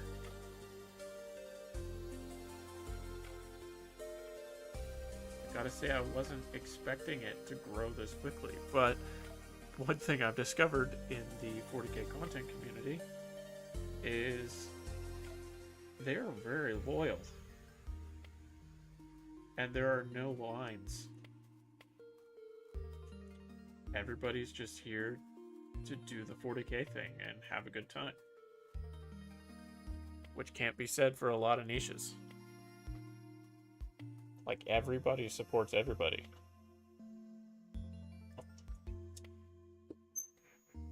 Which kind of makes me just want to keep doing it forever. So I'm going to be doing it as long as I possibly can.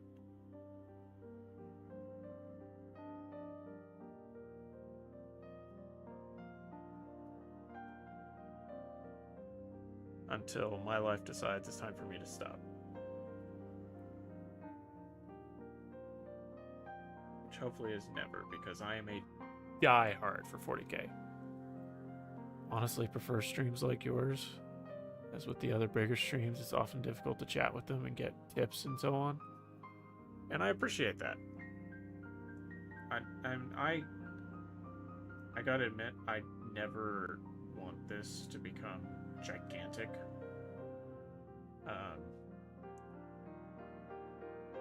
Because if it does, then it just becomes more of a headache. I just thought, this is something I'm passionate about.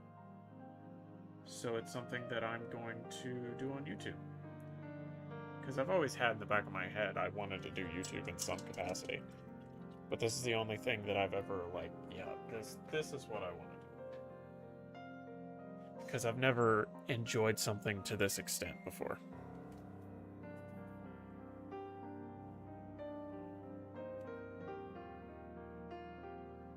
So, I'm glad you're here, and I hope to see you the next stream too.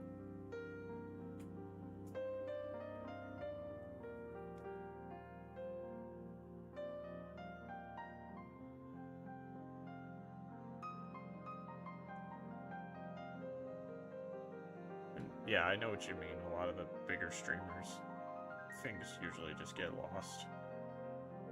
It's hard to maintain that relationship.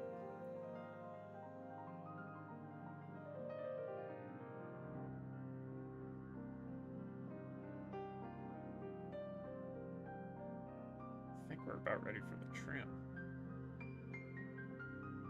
As soon as I get this coat.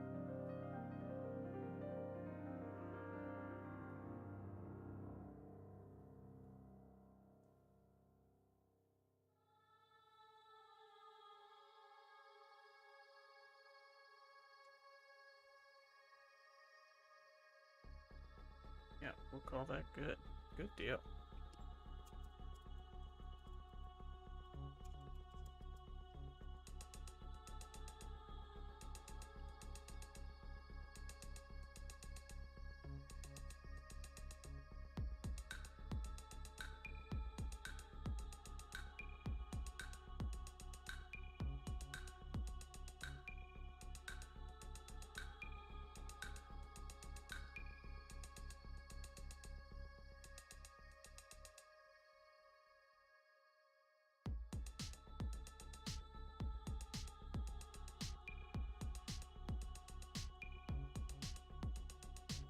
If I could go to work and paint for the day or paint minis as a job, I'd be the happiest guy in the world. Painting is pretty much the only thing that I have that helps me with stress, etc. I am the exact same way. This is the most cathartic thing that I could possibly do. Is getting to paint these dudes and writing about these dudes. Being able to detach and let myself be a part of a different universe. Not that I would want to be a part of the 40k universe, let me make that very clear. I'm also lucky to have a wonderful wife to be that supports me from buying expensive plastic toys to paint. As long as I buy her Harry Potter Lego from time to time, she's happy. I feel that. Yeah, I'm the same way. My wife is very supportive when it comes to this stuff. And I'm thankful to be able to have the time that I have to get it done. Alright, I think we're ready to attack this trim. We may be here a minute.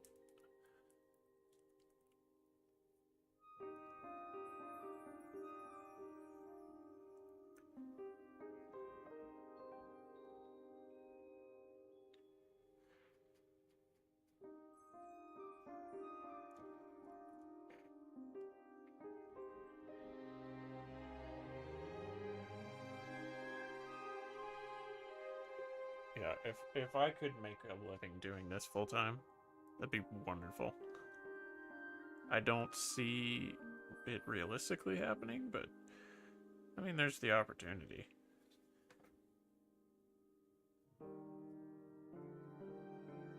I'm not brave enough to do commissions outside of anyone in my friend group, because none of them have the patience to do anything. But also none of them, none of them really have any 40k interest.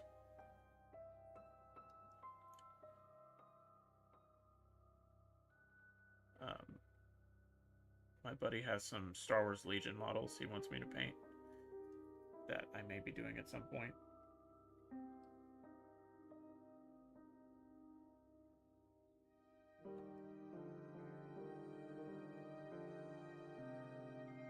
But I don't talk about it a lot, but I do have a Patreon too. If anyone wants to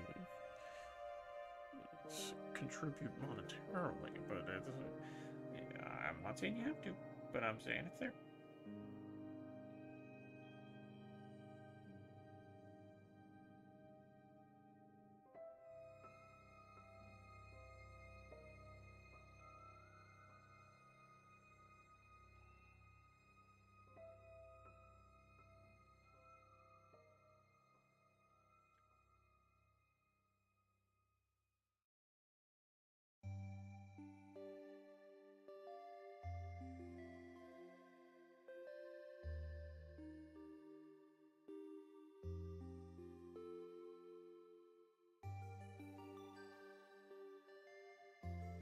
Chaos trim.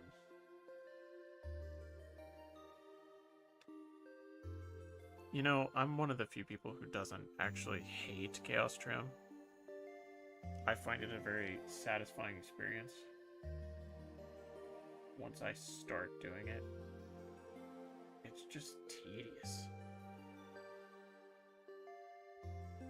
And I'm so happy when it's done. One, because the model looks so much better. And two, I'm over it by the time I'm done. When I start, it's not that bad.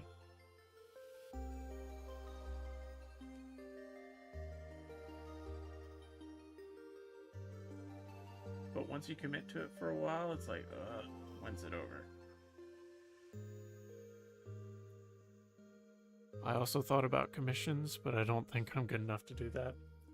Oh, if I were to do it, I would make it very clear up front that I am a very mid to low tier painter.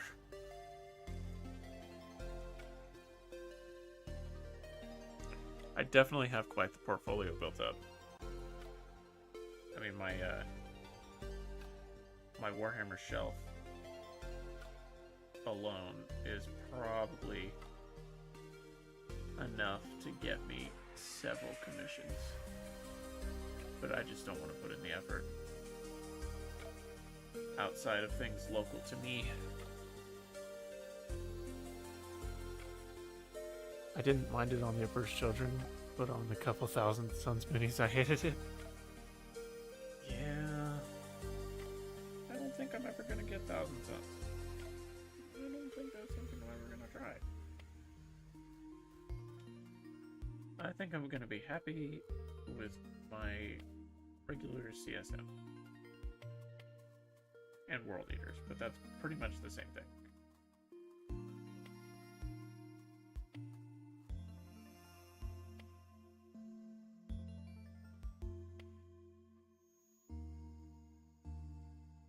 Gotta admit, whenever they came out with the new World Eaters Codex, it's a little disappointed not to see more variety in Marines.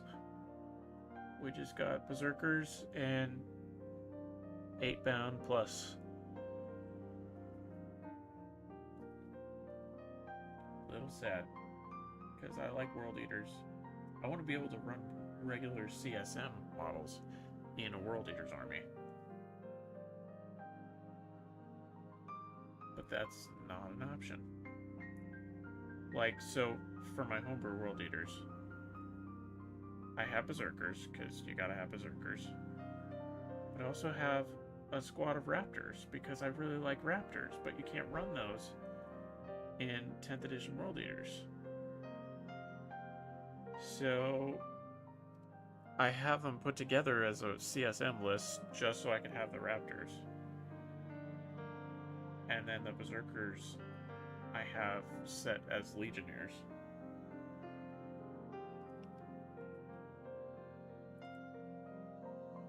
Forgot to post my Slanesh Demon Prince. Hang on. Let's look at this. Oh, hell yes. That is gorgeous. Oh, yeah. Now you gotta explain to me the kit bashing that goes on here, because I don't have a Demon Prince. I would like a Demon Prince, but I don't have a Demon Prince. I know the head is different, That's the only thing I know for sure. Imagine my despair when I learned Emperor's children can't bring predators or halberds. I cried a little inside. Yeah, what's up with that? Like, why wouldn't they have those?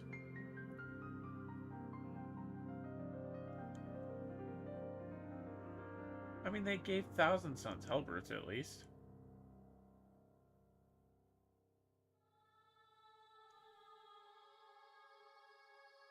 Thousand Sons is one of the last lines I would think of for halberds.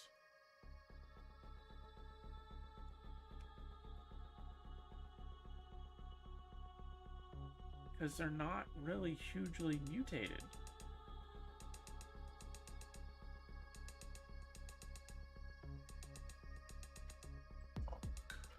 Nothing is kit bashed. All the parts come with kit. Really? Does it come with multiple heads? Or am I just imagining that? I did see one of the old school metal demon princes on eBay the other day, and I was half tempted to pick it up because I just thought it would be cool.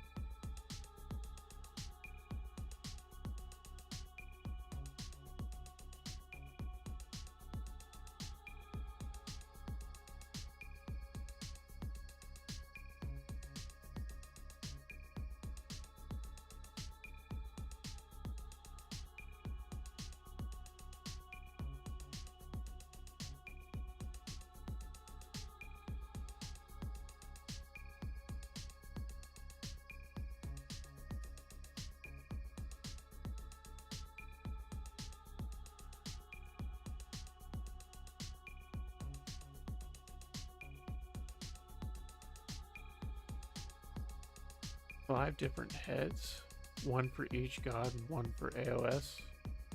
Also 4 chaos symbols and 1 for chaos. I did not know that. That's awesome. I thought it just was just one head fits all.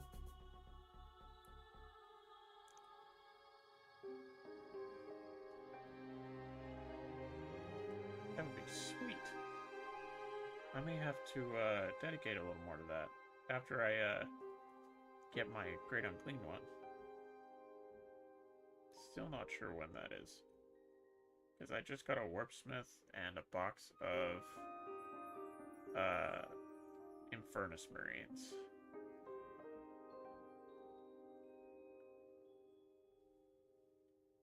So it may be a minute.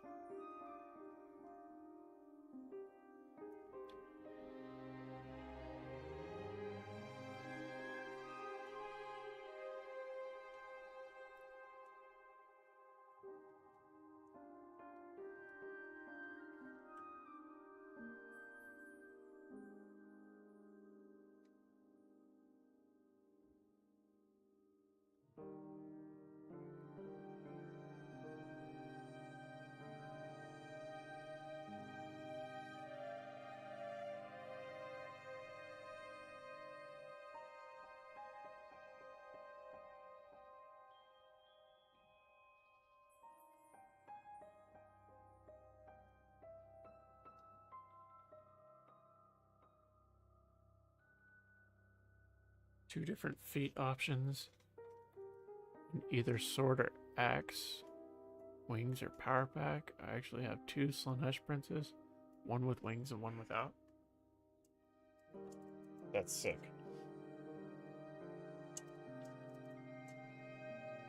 I thought about doing that for this warband here, but they already have Chaos Lord. And I don't know exactly how to justify them having both a Chaos Lord and a Demon Prince.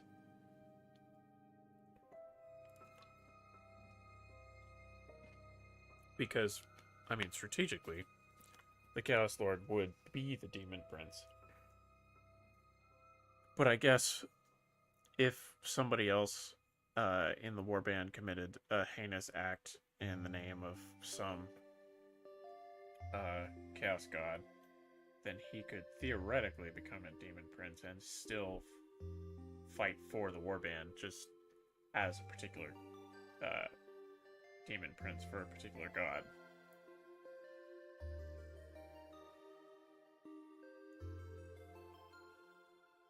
But I don't know. It was just an idea that I was workshopping that never really came to fruition. I could do it for my World Eaters. I painted Bellicor too, but my phone died, so I can't post it yet.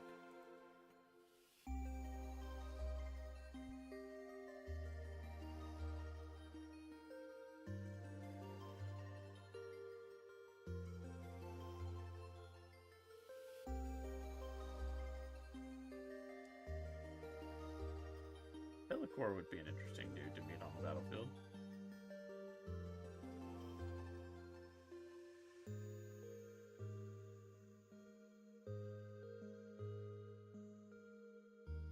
Especially since it's unclear, relatively unclear, whether or not he is bridging the gap between Age of Sigmar and 40k.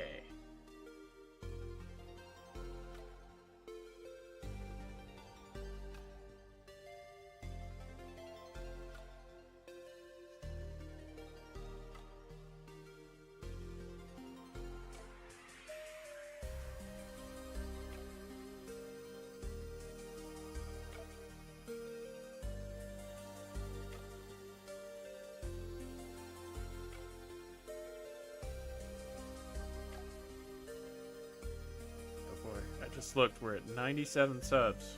Are we gonna break 100 this stream? That means the Game of Kill team may be on the horizon. Very, very soon.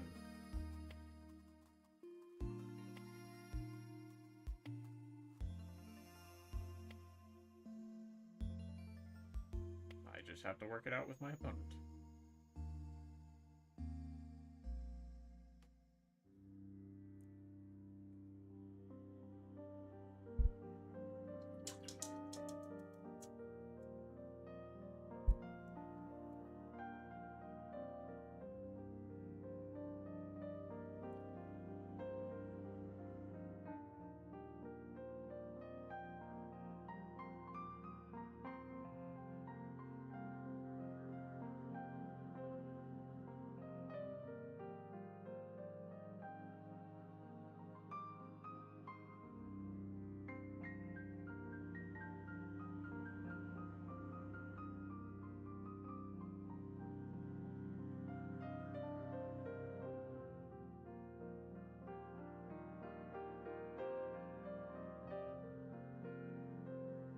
I do have a plan to buy and paint a Thunderhawk to finish my Ultramarines army next year. That would be awesome. That would be sick. I do not own any flyers. I don't think. Yeah, I only have 2 vehicles. I have a repulsor.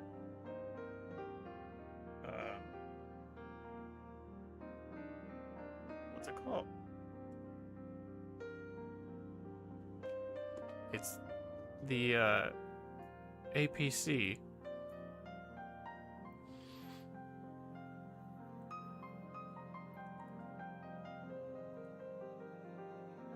I can't believe I'm blanking on it.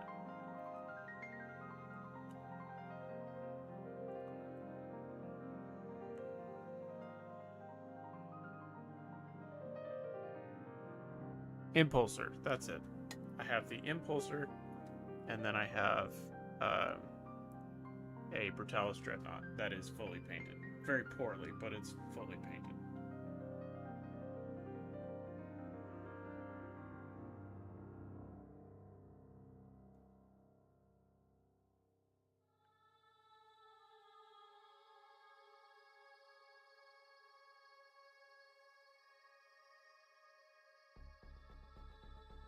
that's probably one of the models that I'm not going to strip, and I'm just going to leave it the way it is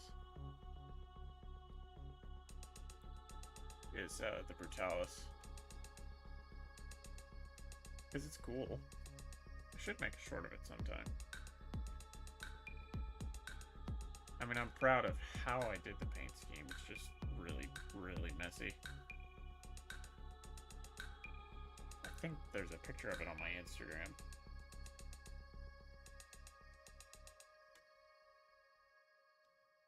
I only have a Heldrake, hated painting, so I gave up. You have a Land Raider, a Knight, Dreadnought, and Drop Pod, and 3 bikes. And that go-kart looking Space Marine thing from Ultramarines.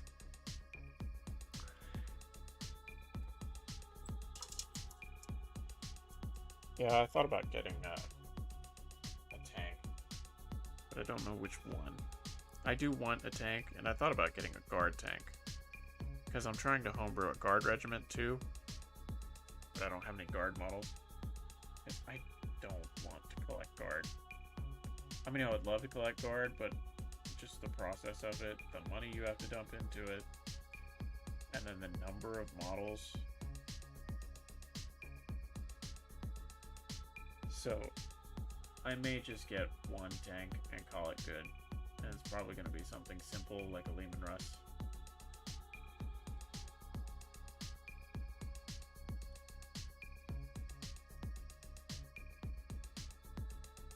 But I have yet to decide.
I have a Krieg box, only painted a couple of them, like Dreer.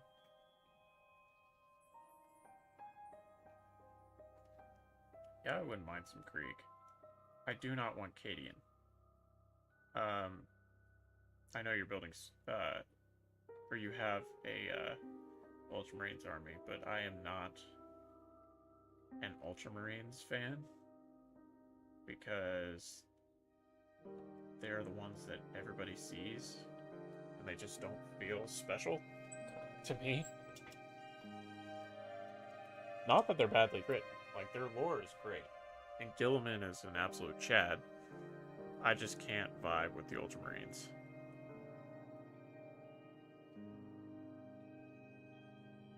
Like, Space Marine 2 was a great game, don't get me wrong, but I don't know. I just couldn't. But my reasoning for saying all that was I can't get with the Cadians because the Cadians are the Ultramarines of the Guard.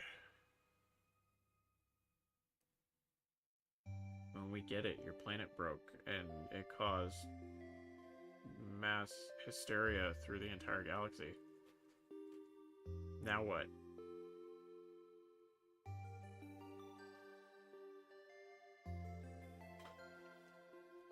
So, needless to say, Cadians are cool to an extent. And then they just need to stop. Posted more pics. Cool. I'm here for this.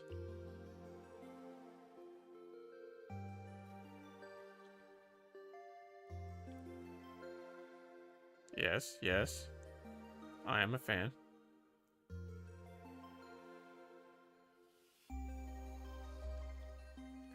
I love those bases. Oh, the knight is sick. Did you freehand that on the knight? Or is that a decal? The eagle. Or the coat of arms. Mechanicus adjacent too, I see. Oh, that Bellicor is sweet. I love the stippling on the flesh.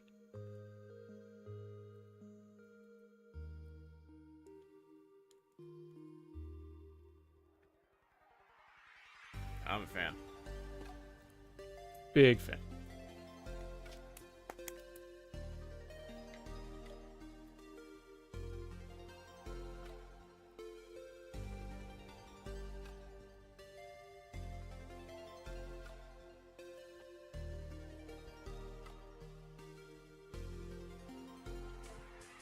It's a decal.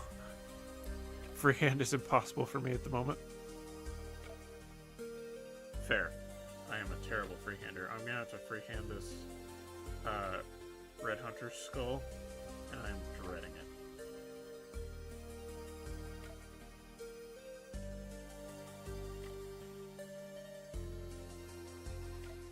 Freehanding is my arch nemesis when it comes to this hobby.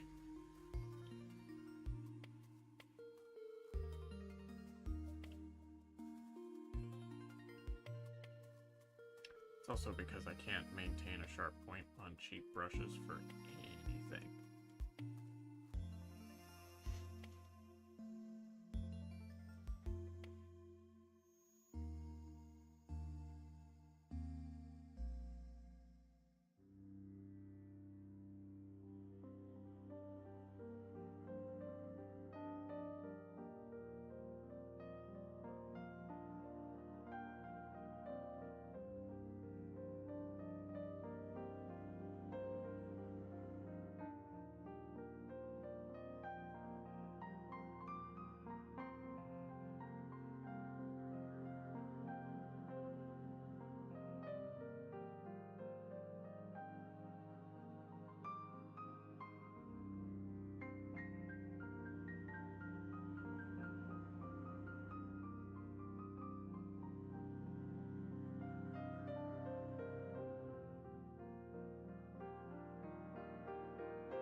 Could take a decal skull, place it, lime and medium, and then paint over it and use the decal as a guide.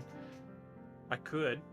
I don't have any microsol or microset though, so I've never actually tried a decal. I've got tons of decals, but I've never been brave enough to try them.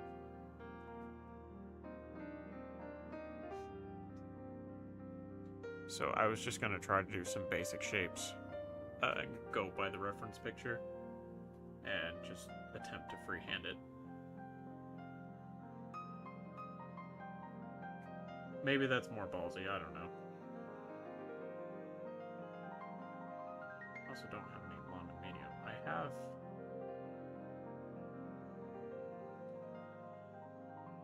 gloss varnish, but that's only good at the end step.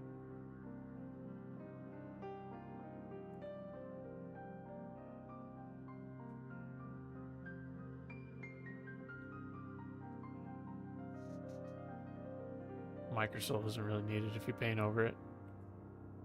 That's fair. Yeah, I might have to get some long and medium at some point. I'm just not experienced in decals.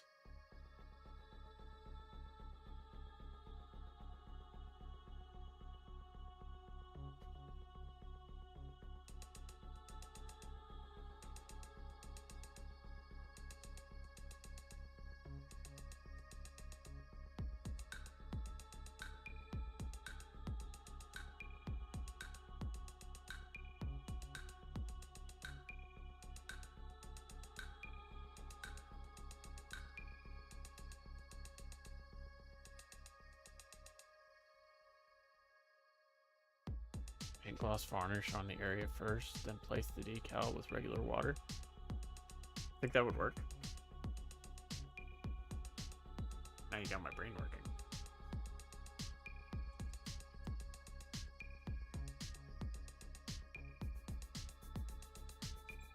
Wow. Decals here. See what I got.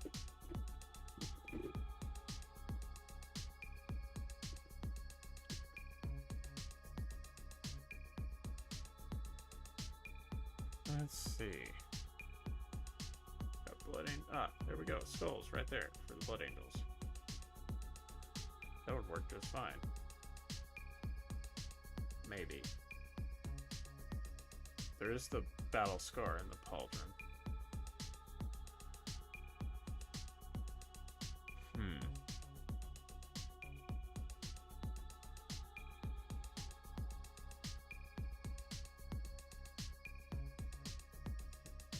Well, considering I don't have any Lawman Medium at the moment, I may just continue with the attempt at freehanding it.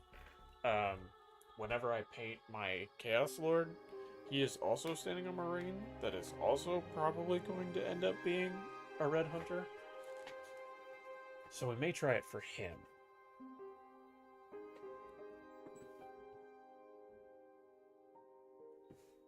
But now that I know that,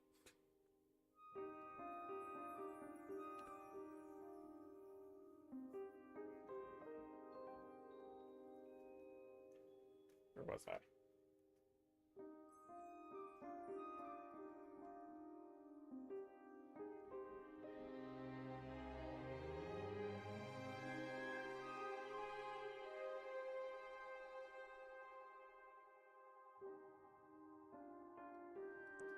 Matte spray.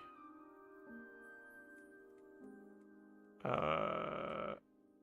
not have any matte spray.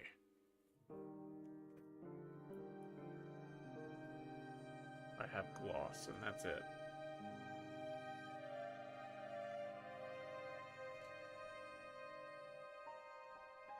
I may have to go buy some. That might be a this weekend project when I go shopping.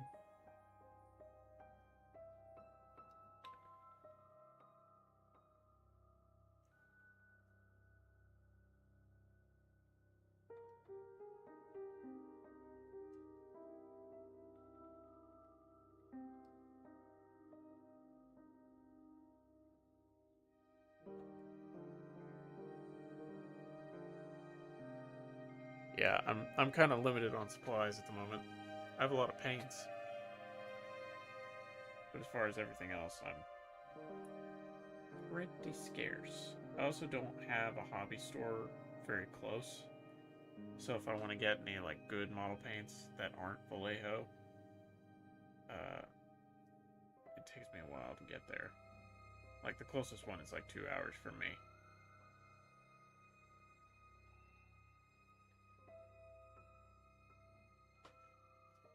So I gotta go to like Hobby Lobby or something and get Vallejo paints, because that's really all they carry outside of cheap acrylics.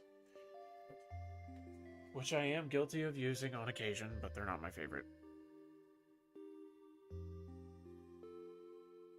I have Microsoul set in a long time. Got it from Amazon for pretty cheap. Yeah, Amazon's a lifesaver.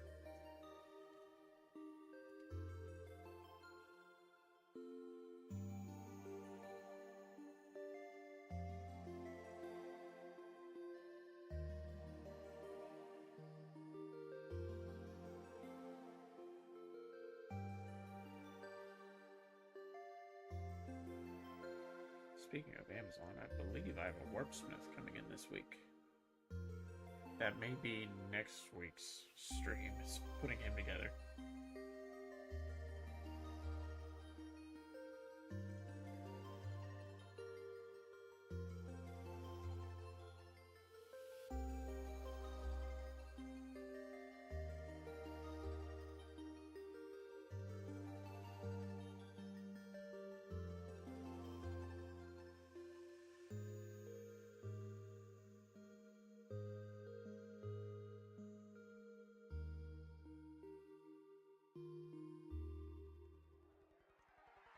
almost done with the trim on the legs. I gotta go through and paint these toothy bits too. I've got a method that I like now, so I'm gonna attempt that for anything bone or bone adjacent. I just have Citadel and Army Painter paints. I have one Citadel paint, which is this Imperial Fist that I use for my Space Marines.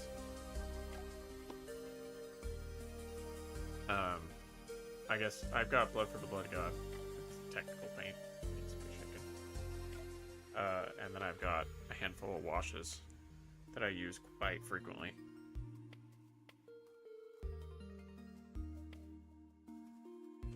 My friend does painting competitions in the UK, and he just finished a Warpsmith. See if I can find a picture and tell you his Insta.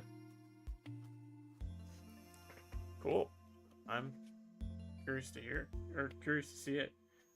We had a gentleman last stream who told me he won a Golden Demon, which is insane. Kind of felt like I had a celebrity in my chat, because Golden Demons are no joke. I will never be to that level, but they're cool to look at.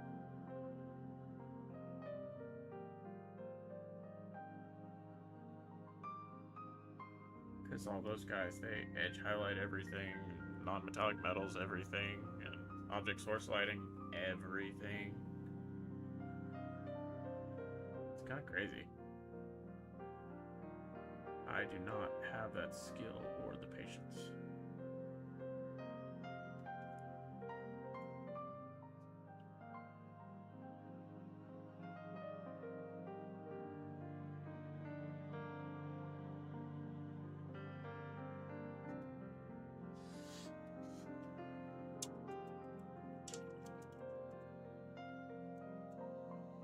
Is that all the trim on the legs?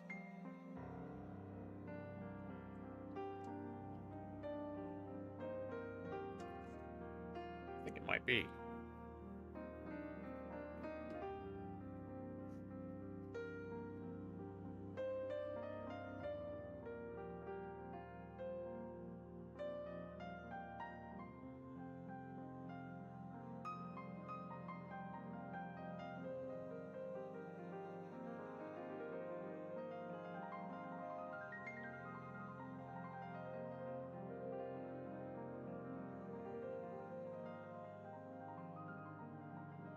Post the link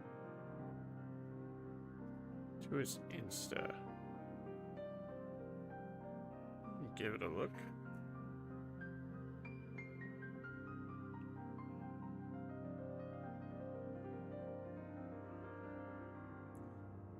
Oh, that is sick.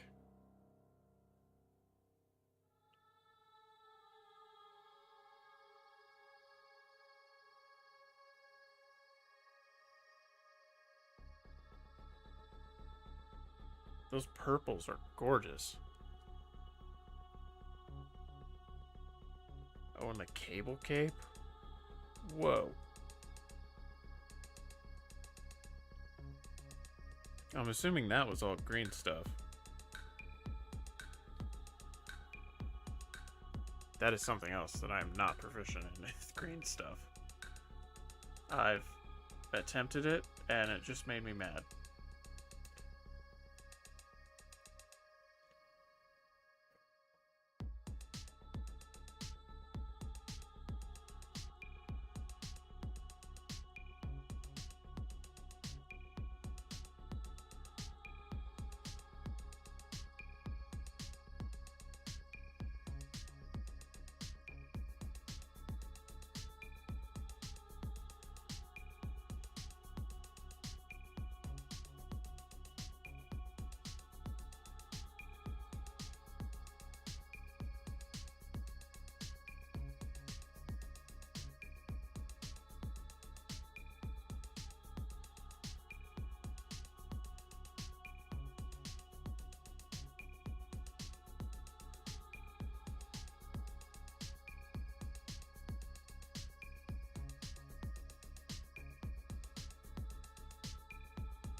I haven't decided yet, because I don't have him and I don't have him put together, but I'm probably going, since he's a character model, put a little more effort into his scheme. Probably going to do some sponging and stippling to make him a little more grotesque. And I'm probably going to add some OSL to his weapon. Probably go for the hammer attachment, because I think hammers are cool. Just got my first pack of green stuff at Milliput for the shields on the headhunters.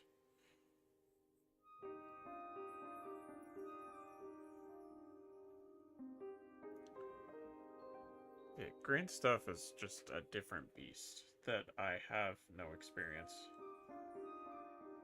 or patience for that matter. But that's just me.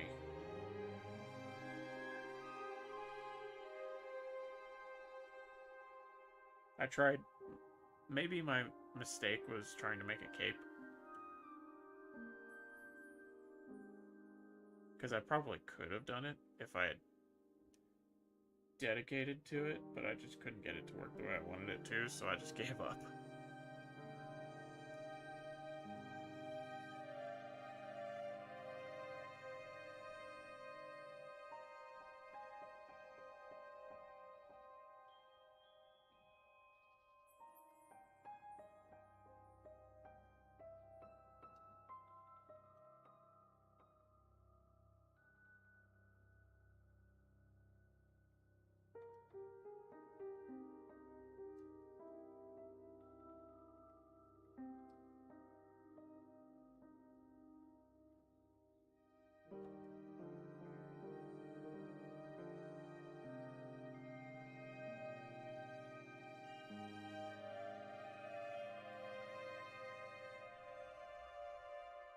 I'm just using it to fill in the gaps on the shield so they are completely round.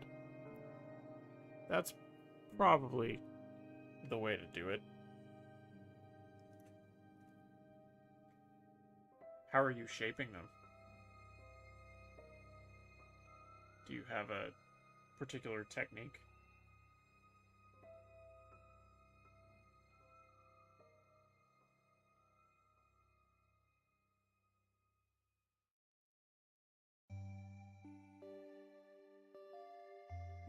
Or is it a just hold your breath and don't mess up?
I just squish a small bit of green stuff into the gaps, level it out where the shields are, and once it's cured, sand it down so it's flush.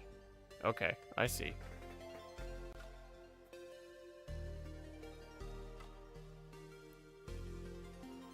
I feel you.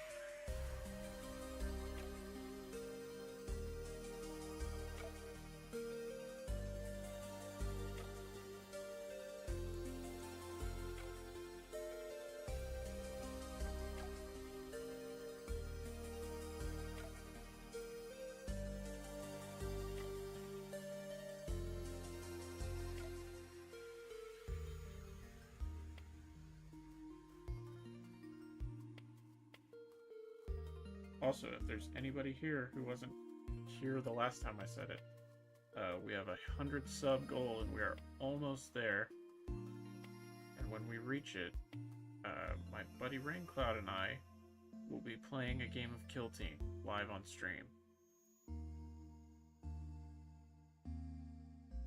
And then following that will be 200. And once we achieve the 200 goal, we will be playing a full incursion game.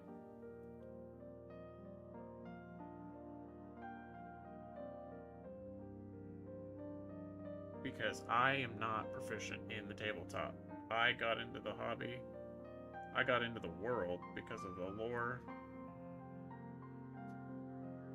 and the capacity for homebrew and the hobby. So I am not a tabletop player. But I'm willing to give it a try. And make a fool of myself because I only know what I see on the internet.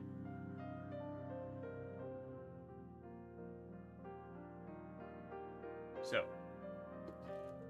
that is our 200 sub goal. 100 subs, we will be playing Kill Team.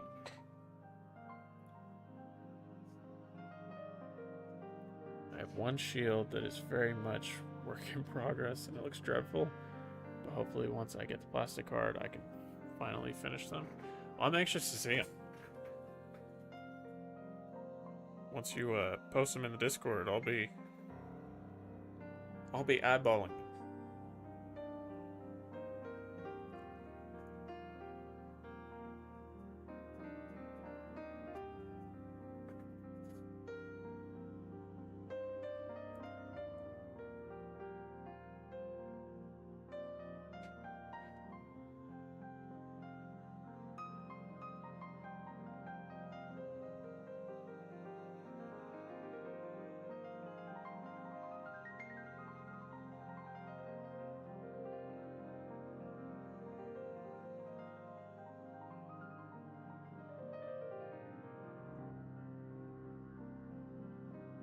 Get the belly tubes too. Do you know the shield from Doom the Dark Ages? I do. I've seen a lot of the promo images of it. I haven't played the game, but I'm aware of what it looks like. Especially since I saw it and I was like, hey, that looks like the Flesh Terror shield that I've seen people do.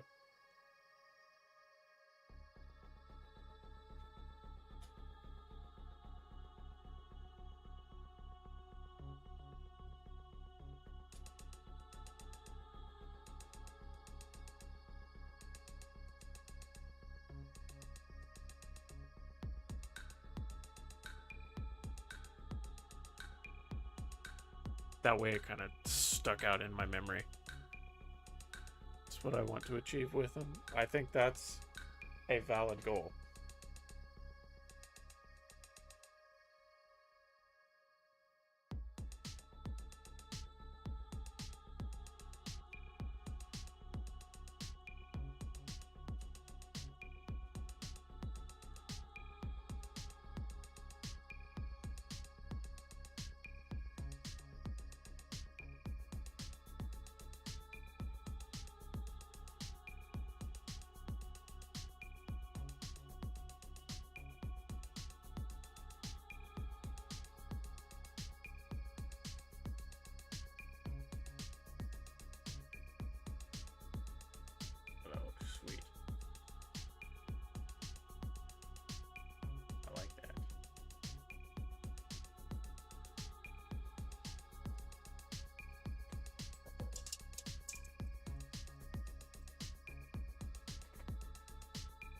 I was gonna do the darker metallic tone for the various other bits that weren't trim, but my lazy ADHD brain decided otherwise, so we're gonna go with other methods, and that method is using the same color as the trim.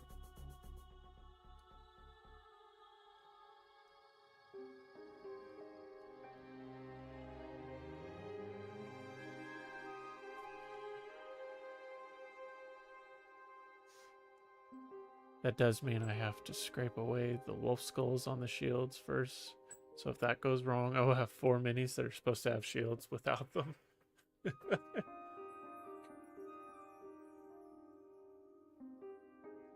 I'm sure it'll be fine.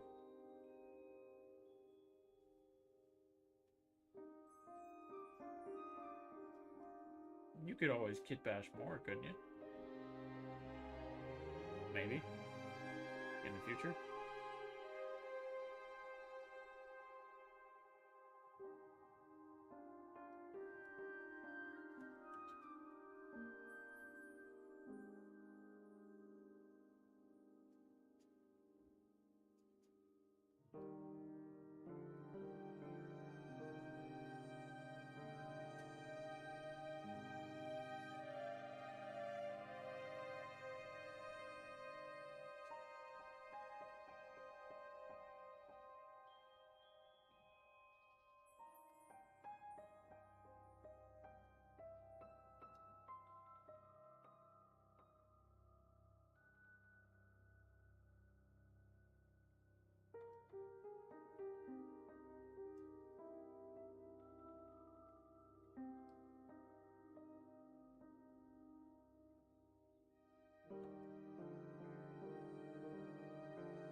I'd probably just buy them from eBay. That's the way to do it. eBay is a godsend. People say it's obsolete in Facebook marketplaces where it's at, but I fully disagree. eBay is probably one of the better sites out there. At least for 4K. And from past experience, when I was attempting to learn how to play Magic the Gathering, that was a good place to get cards, too. I no longer have attempted to play Magic the Gathering. Past 4 a.m. here, I should really go to bed. Well, I appreciate you being here. It's just after 9 p.m. here. Probably going for another 30 minutes or so, maybe. I was hoping to get this guy done tonight, but that may not happen. I may end up finishing him off stream, but appreciate you joining, being part of the community. And looks like here in the near future, we will be doing a stream of Kill Team. I'll have to figure out the logistics for that, but appreciate you being here. And everyone else here too.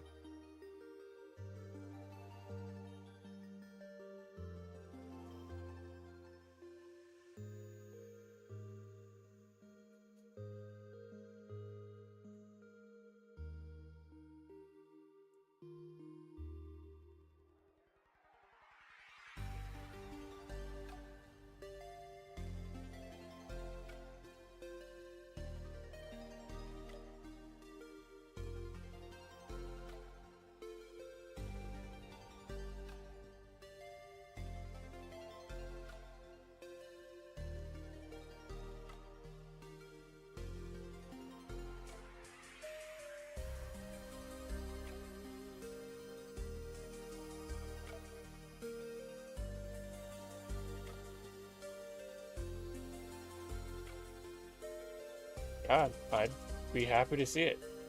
I'm stoked. It's a great idea for a great concept. We will catch you next stream. Hopefully next Tuesday. It's, well, the same time for me. 6:30 Central Standard Time here in the US. Don't forget about the Grimdark shards, great for bedtime stories. Alright, I'll write it down. Because I will forget. Yeah, I'm definitely going to look that up.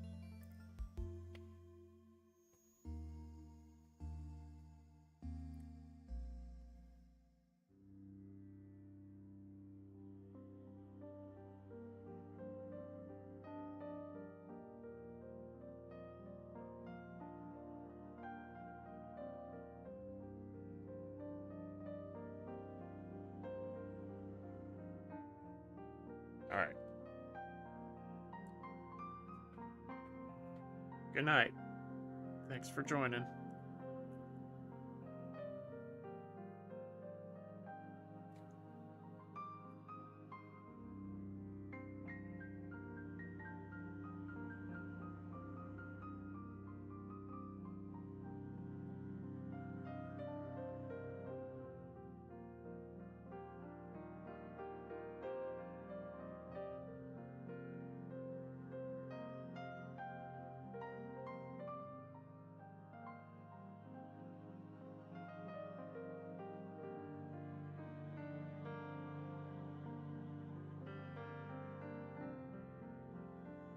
We might finish this guy yet.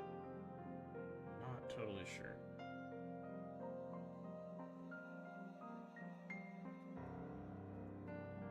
I would love to get him done tonight.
Almost done with all of these steel colored bits.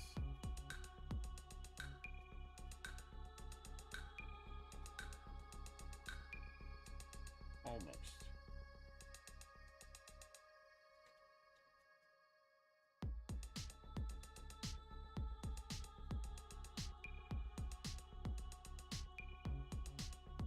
Still got to do the trim on its arms.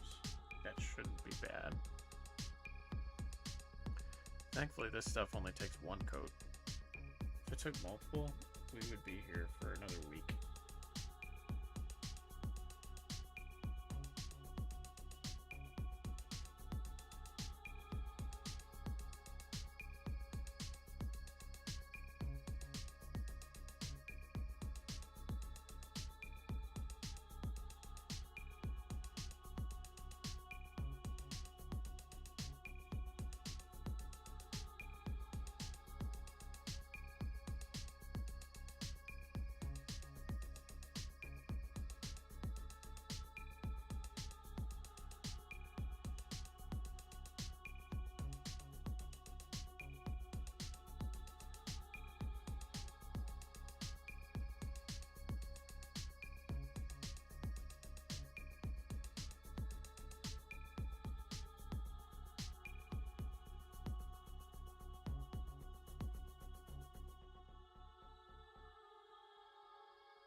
That's what I was afraid of.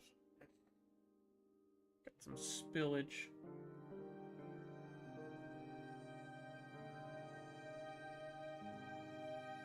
It's forgivable. Once I null oil it, you won't even be able to tell.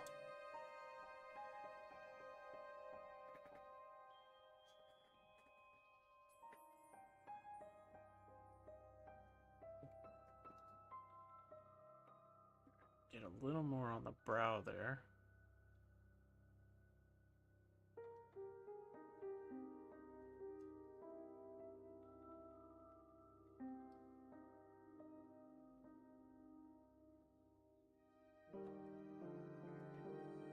Highly doubt that I'm going to get him done tonight. But we're a lot closer than we were when we started.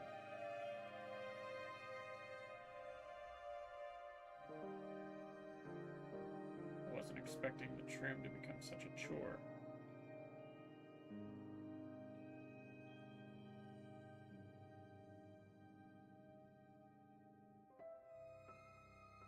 Don't know what I expected though. Trim is usually a chore.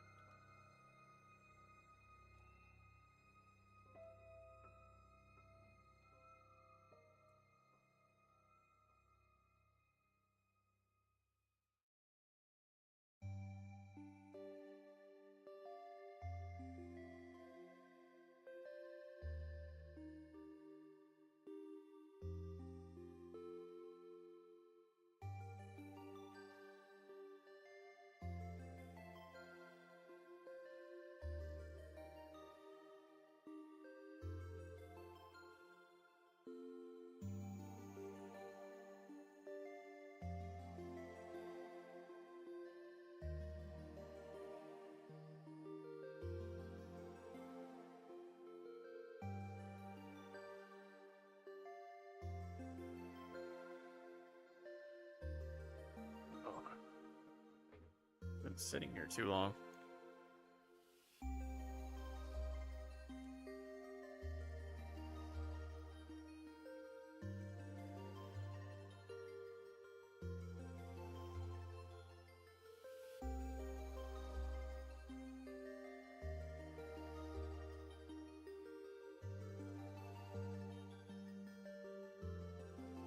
Do this without making a mess.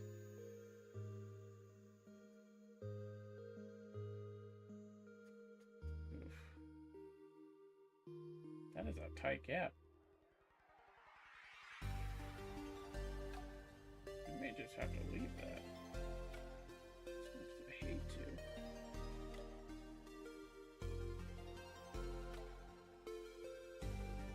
That's passable.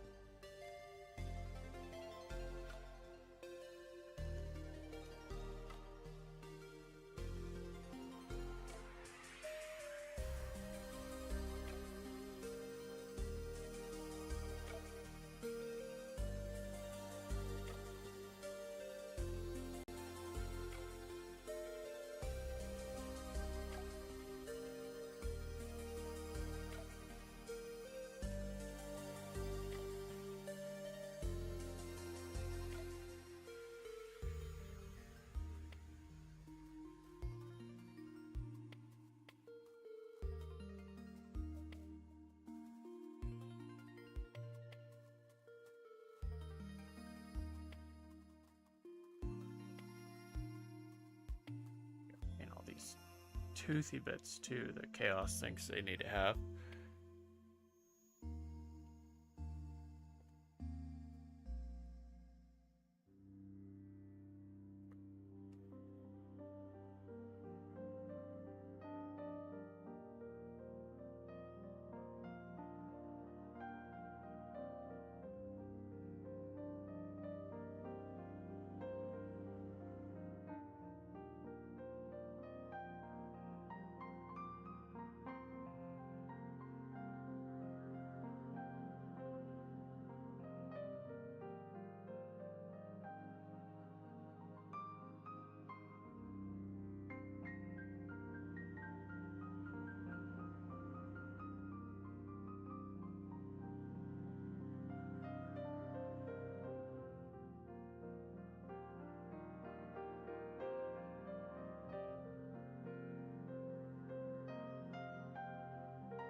Had a little bit of bleeding there. That's all right.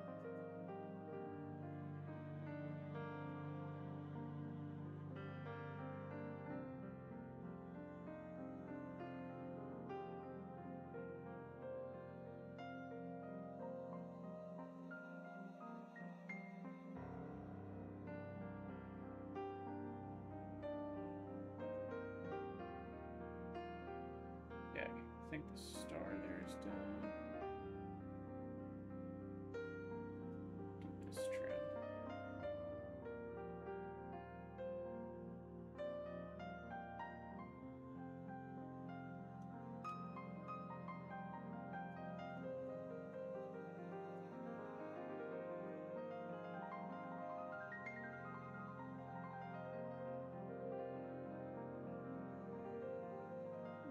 Don't make any mistakes here. Because if I do, I don't want to have to clean them up.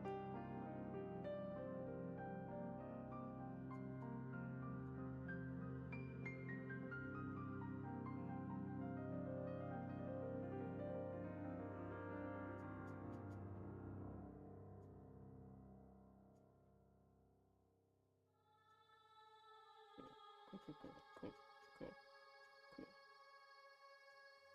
Alright.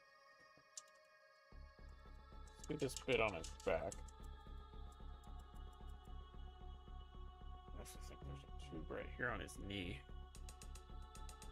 that I should probably get done.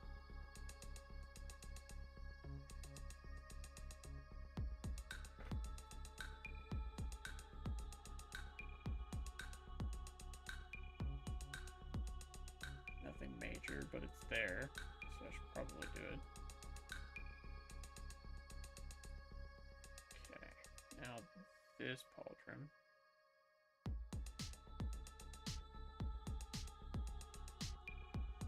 Don't want to make any mistakes here. Trying to avoid getting it on my flesh, because that's going to be a pain to fix.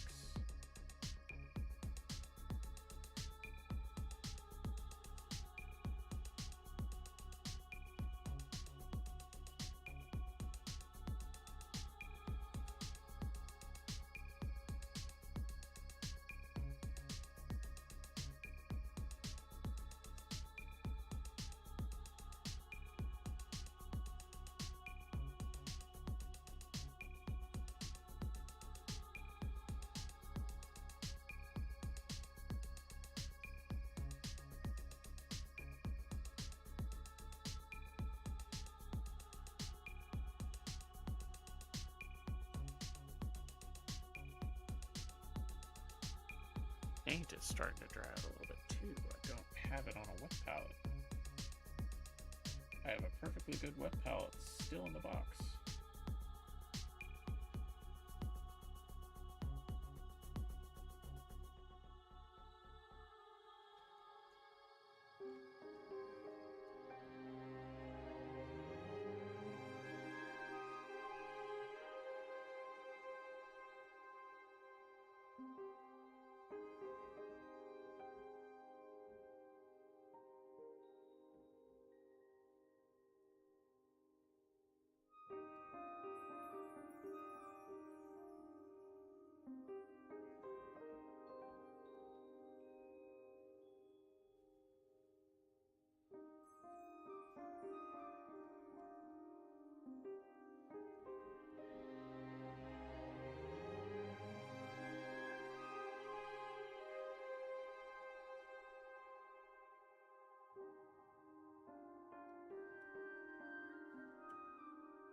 Think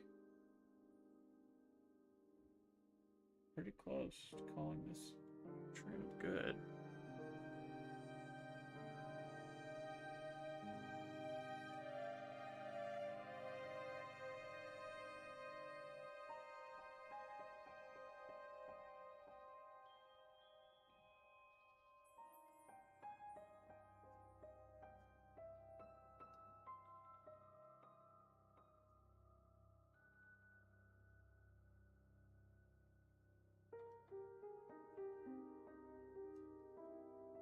Get all these tight nooks, it's kind of being a pain.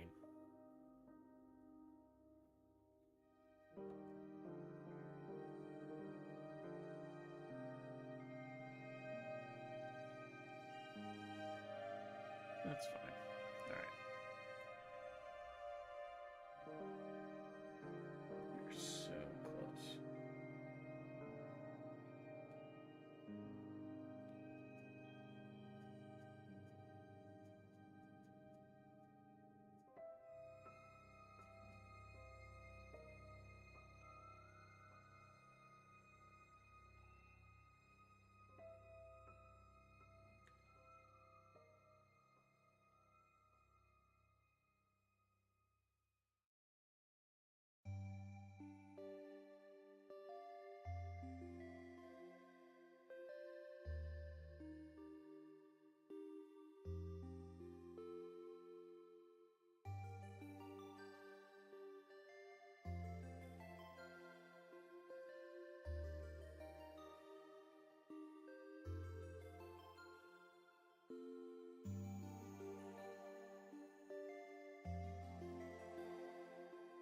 Okay. What do we think?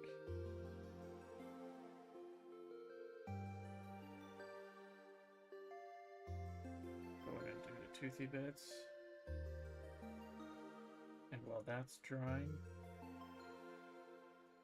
do the marine a little bit. Since I've got it out, I'm gonna go ahead and paint this too.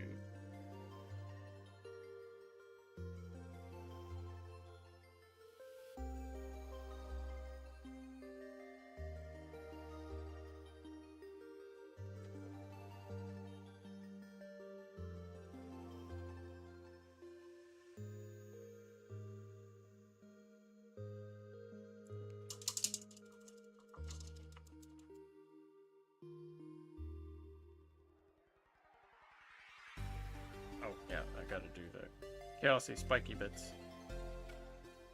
The important stuff.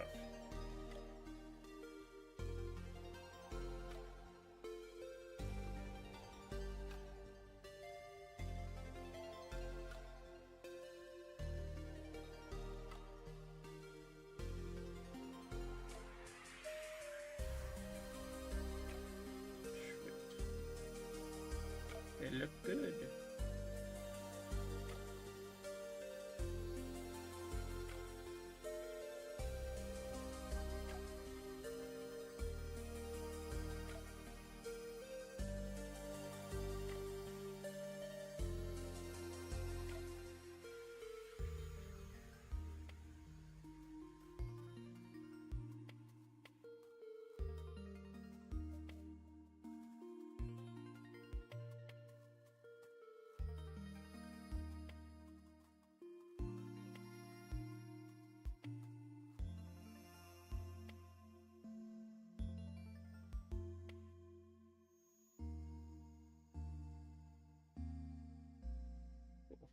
Cool. All right.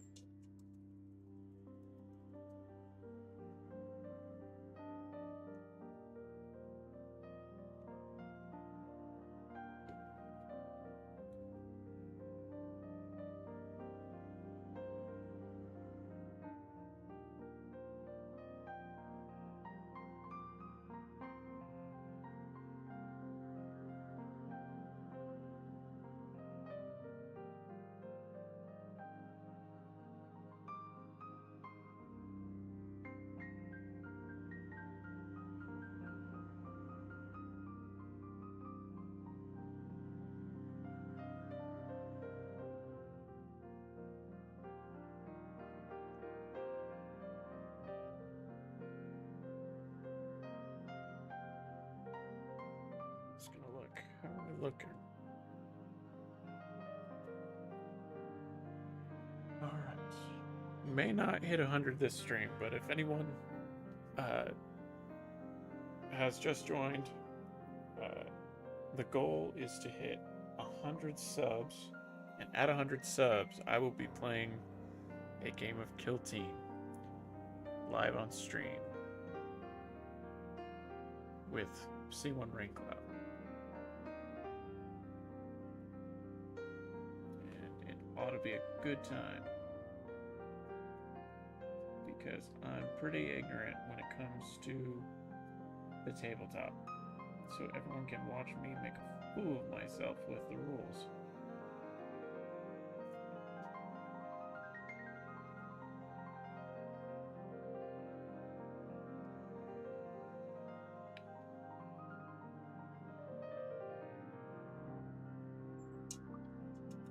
And at 200 subs, we will be playing an incursion game of 10th edition Warhammer.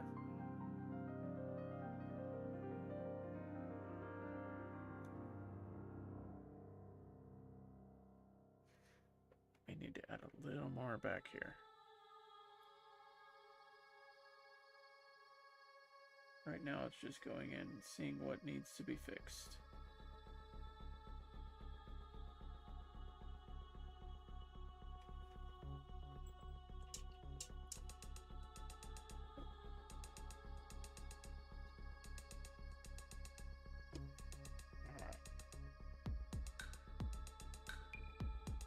We're gonna do some pale flesh on the marine here.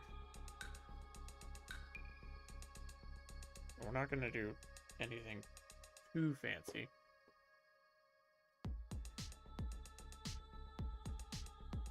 Probably just run over it with some Nuln Oil.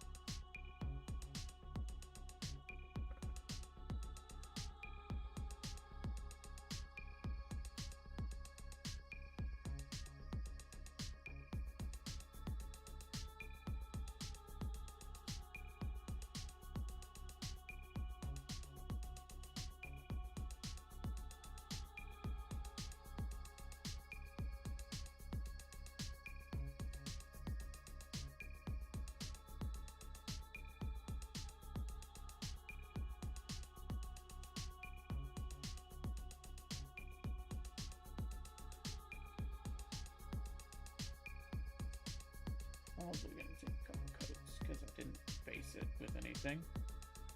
But that's okay.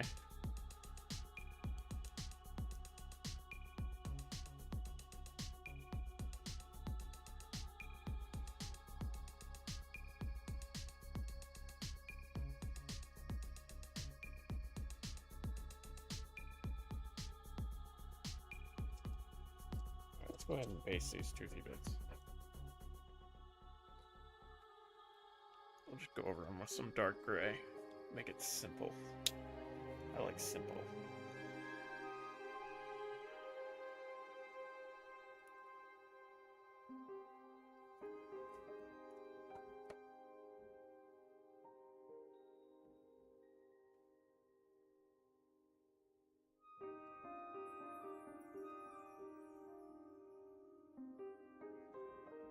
Alright, so we got one here.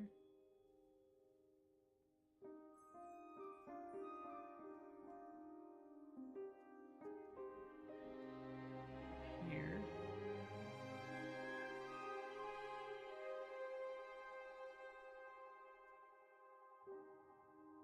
Oh hey, I didn't finish painting the inside of that. Whoops.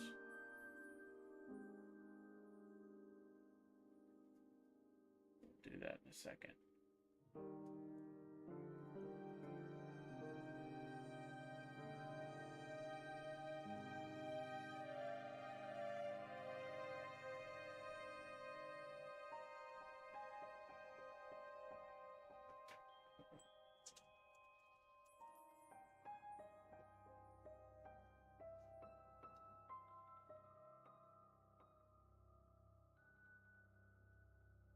Alright.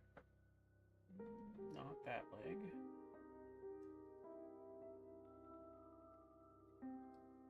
Back here. Oops, you touch that. There's a couple spots with the trim that I missed. We'll figure that out when we get there. Here.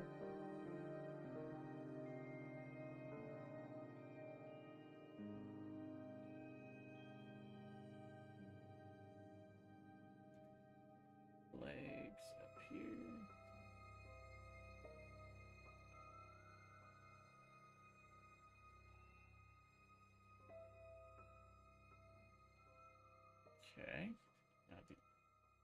cauldrons.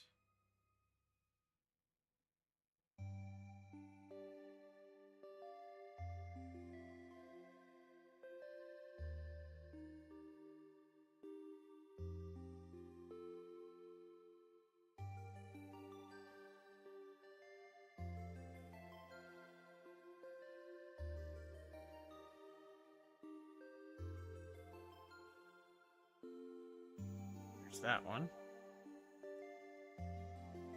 This one. Nope, that one's good. Alright. I think that's all.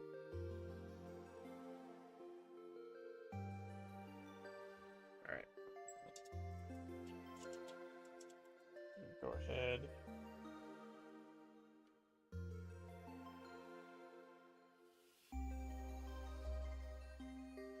What's that gonna do? I'm blanking now. Oh, yeah, hit those spots I missed. Let's see, it was down here.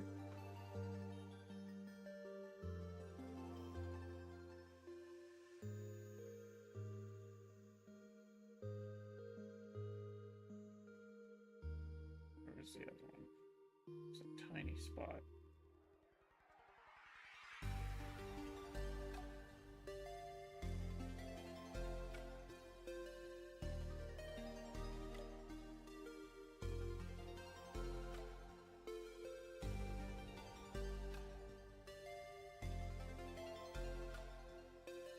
Okay.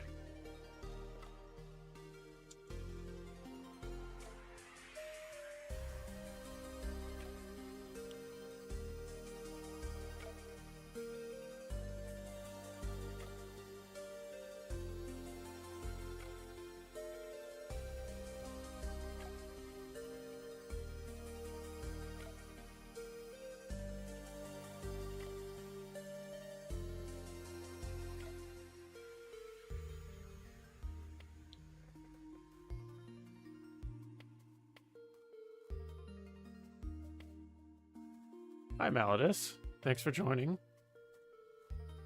We're actually going to be wrapping up in about 20 minutes or so, but I'm glad you're here. Randomly on your feed, and coincidentally has the same kind of similar scheme to the Possessed I painted recently. Well, that's cool. These are a homebrew warband of mine called the Fervent Storm. The slate blue torso and legs and helmet, and then the green arms. Kind of proud of the way it's turning out. No complaints from me.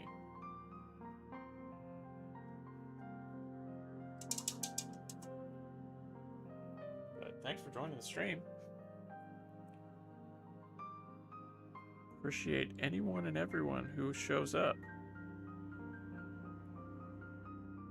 Feel free to join the community. I've got a Discord set up, channel. Follow me on Instagram. I post on there semi-frequently.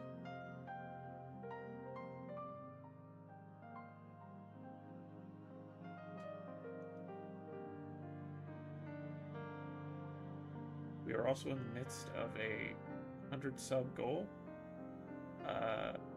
Where I am going to be playing a game of Kill Team because I am not proficient in the tabletop whatsoever.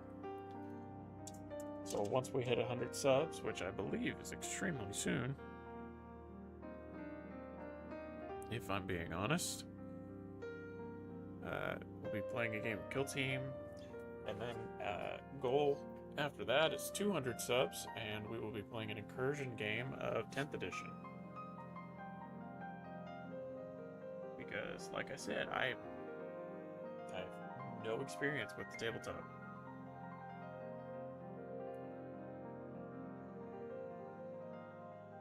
Oops, I missed Toothy Bit.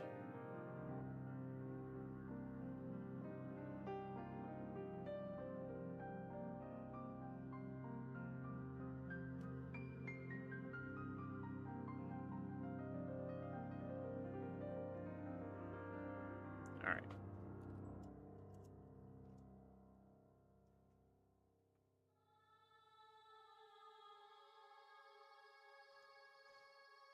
Nice. My Cult of the Mirror is more purple blue, silver trim, greenish turquoise, white details.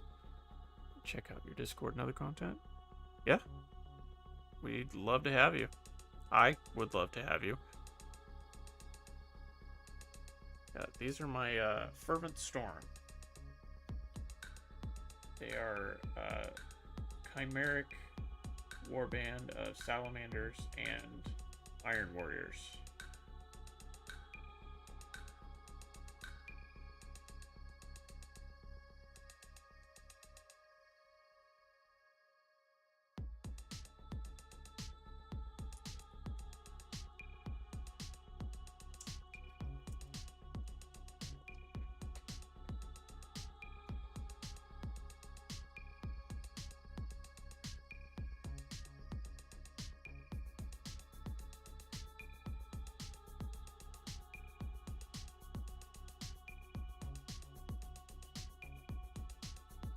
Go ahead and paint the gold on the Aquila and Pauldron trim.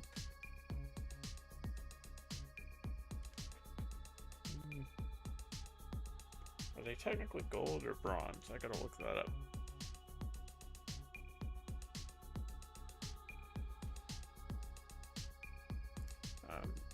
If you join our Discord, we have places to share hobby stuff, places to share homebrew stuff. Homebrew stuff is one of the main things that attracted me to 40k. Just being able to build stuff, write your own lore within the universe, which is kind of what I've done here. I'm very happy with it. Red and gold, okay.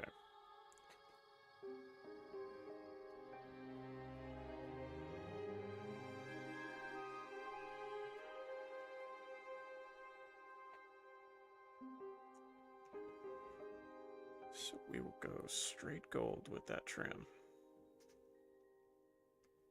Gonna be running all over the place with these washes. That might be an off-stream project though, since we'll be wrapping up soon.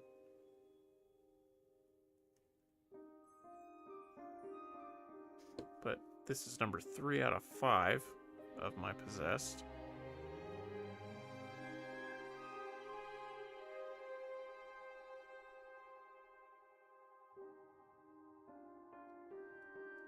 And this is the first full squad that I've actually decided I'm going to make an attempt to do the whole squad, because they're actually really fun to paint. Let me rephrase, do the whole squad in sequence, because usually my ADHD takes over and I just end up switching back and forth from squad to squad, because I've got 4 armies that I'm working on right now and painting all of them, and it's quite the chore. But it gives me variety and it satisfies my ADHD. Too many people hyper-focus on the official lore and don't embrace making the setting your own. Makes the Crusades and narrative so much more unique. Precisely. It is my favorite aspect of the entire hobby.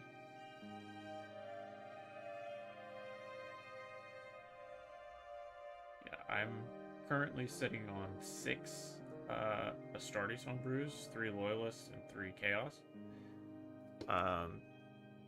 Working on an Astra Militarum regiment, and that is a project all to itself. And only 4 of these do I actually have models for.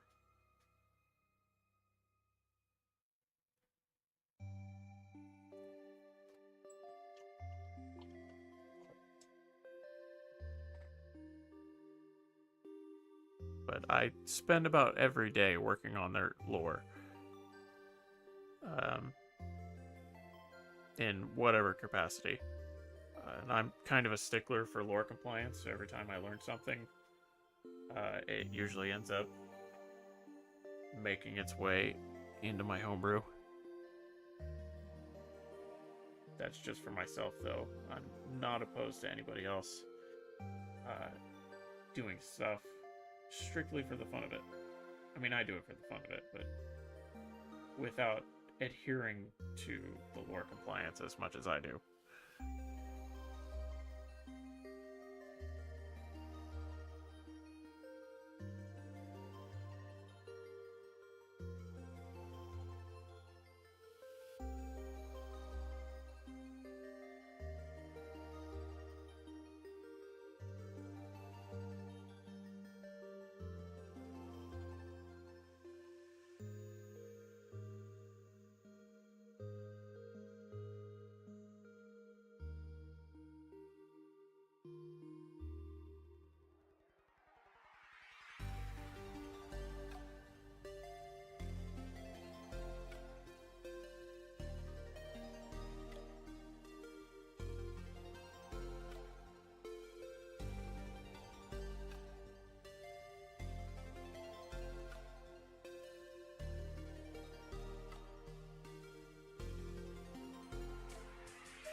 Now I've got to ask, since you're here, and you did bring up a warband of yours, are the Cult of the Mirror your homebrew? And if so, please feel free to explain. Or, if you have it on a dock, or something of that nature, go ahead and put it in the Discord. And I will definitely check it out.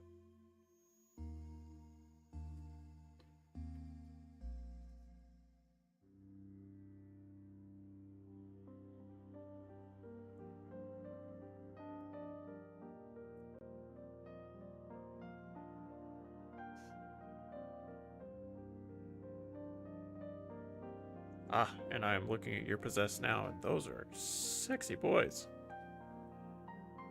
Wow.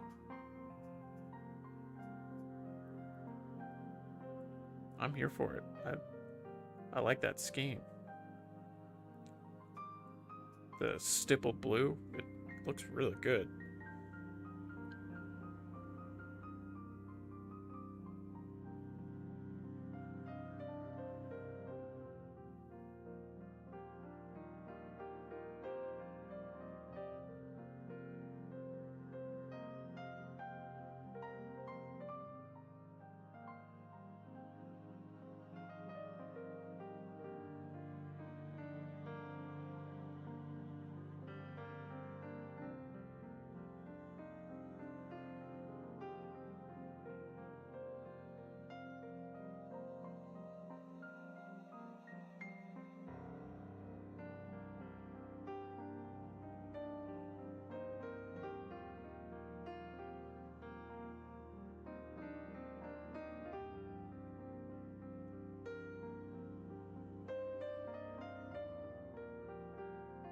Alright. I think we're ready to wash. Nope, I gotta do the cable on the helmet. Oh, and I gotta freehand that. That's gonna be exciting. I don't know if I have time for that. Let's see how far we get.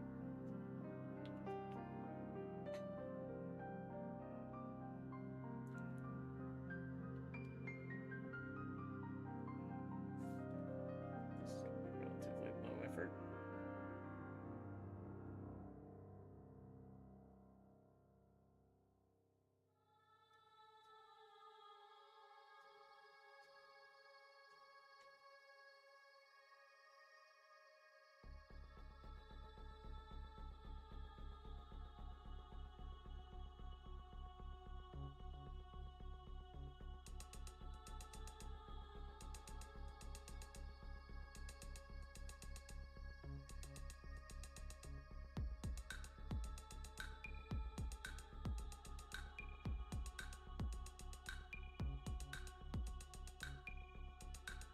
Scheme is still kind of a work in progress since I only painted like 3 squads so far. There's a bit of lore, but nothing too in-depth since I usually like to flesh out things during the crusade. Oh, during crusade. Ah, so, playing Crusade, you mean? That's something I would like to do. But it's not something that I've really committed to since, you know, like I said, I am not really proficient in the tabletop. Ooh, why did I do that? That was... bumped it.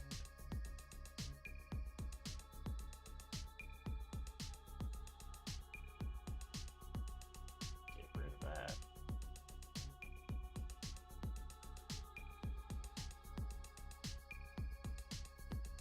That wasn't supposed to happen at all.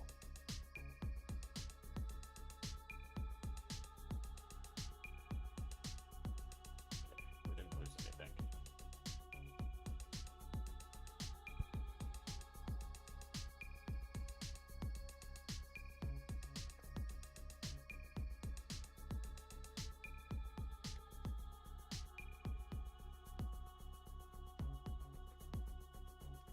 We should probably do the hair for him too.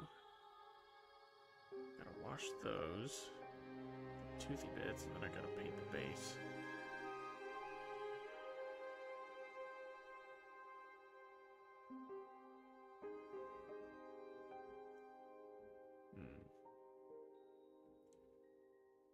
Trying to think of steps that I'm missing. Gotta do the eyes, base, do the hair. Do the hair right now while I'm thinking about it.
All the fun part of the freehand this stupid skull. Yeah, I just love the way you could have lore, modeling, and gameplay merge. If you play a long crusade campaign, you could have your MVP character become a demon prince and Kish batch That to reflect. So that sounds awesome to me. I do already have a Chaos Lord for this army. It's an Abaddon kit bash that I did. He's not painted yet because I haven't gotten the balls to do it, but that's on the agenda at some point. Excuse me.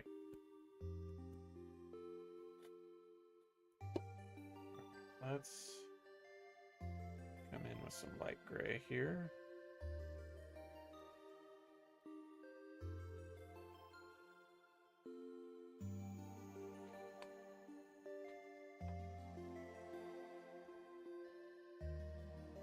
Pull up the reference material.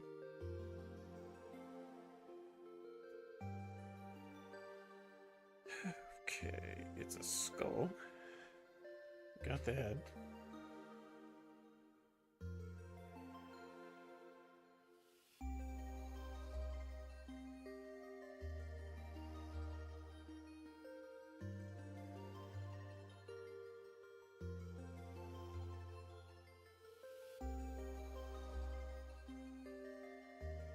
Okay.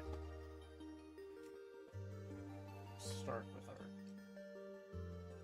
last pointed brush. Okay. Put a point back on it.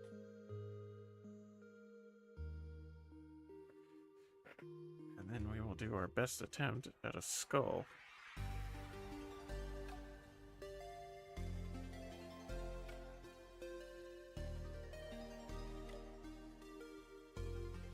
This may be absolute trash. We're gonna own it.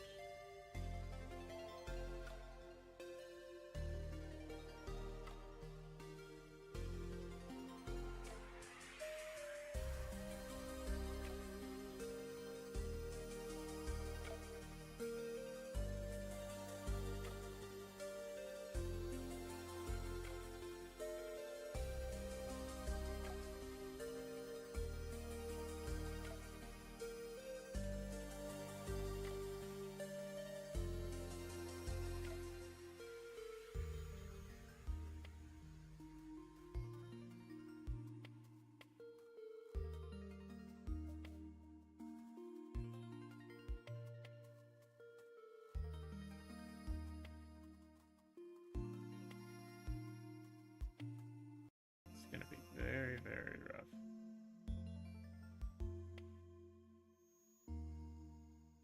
It's a general shape.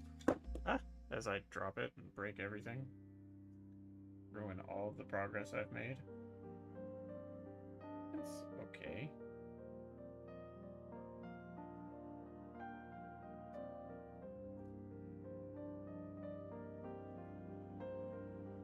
I feel like we can make this cheekbones bulge a little bit more. I don't want to go too over the top because then I'm going to mess it up. My guys are looking great. Well, I appreciate it. Thanks for joining. And hopefully see you next time. Tuesday, 6:30 Central Standard Time in the US.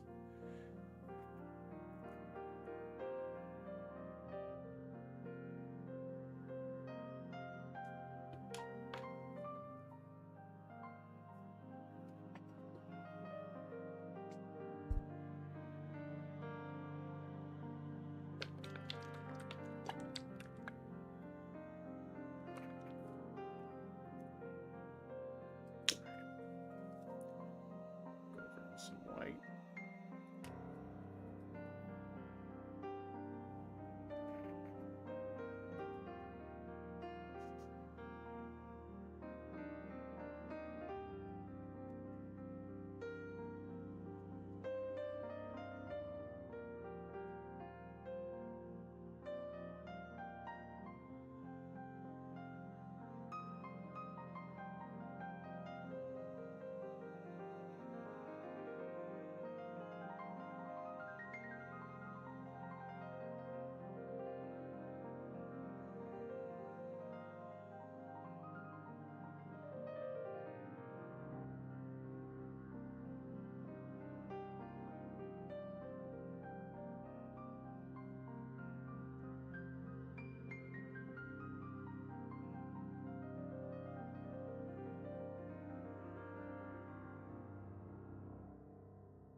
Not bad.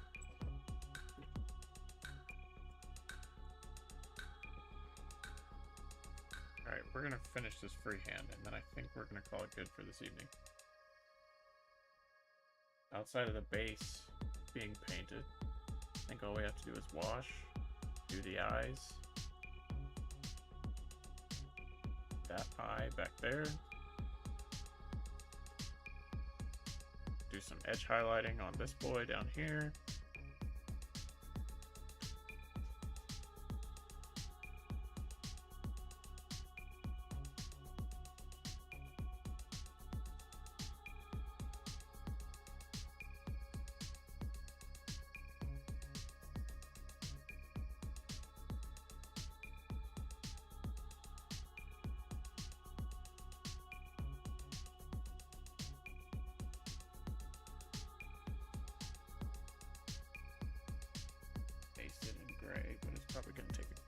coats of white.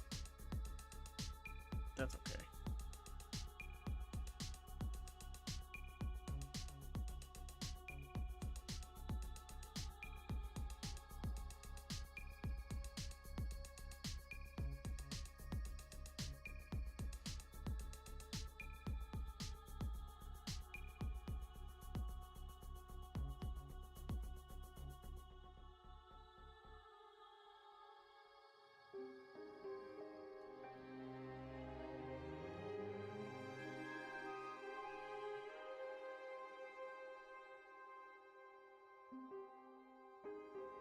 Give that a second to dry.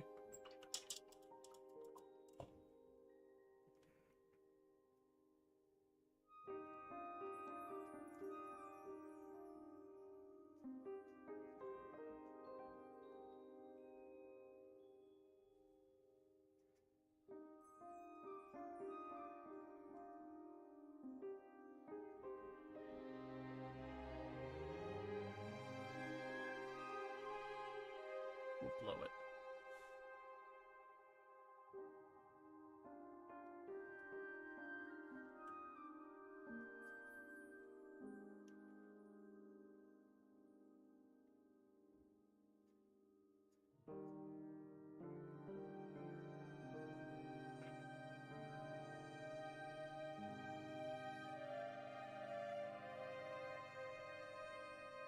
Probably could have made it a little bigger, but I'm not terribly concerned about it.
Oh, not dry.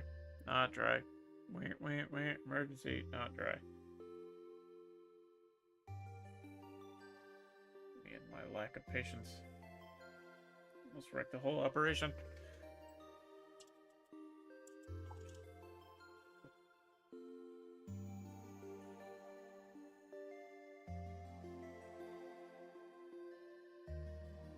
Is there anything else I could be doing right now? Could paint the base.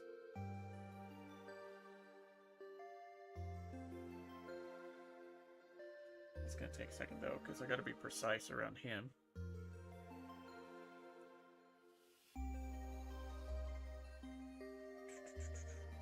Guess I could paint. No, I can't paint the eyes because I still gotta null oil everything.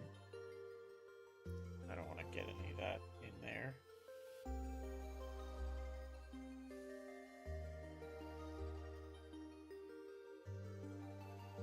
Service stud on there. Oh, he does have a couple service studs. We can pin those out.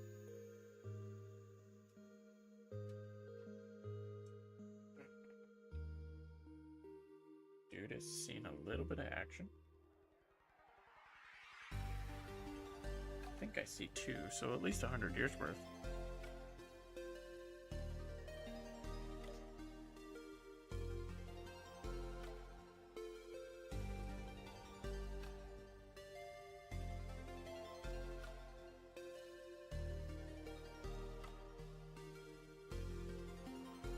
Very subtle.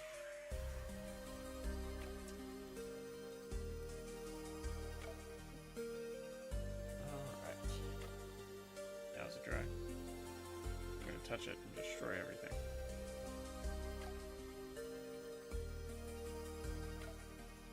Alright. I think we're get our pointed brush, bring our red back out.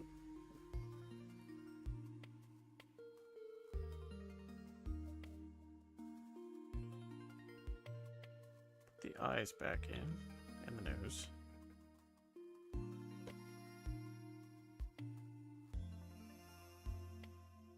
Be very, very precise.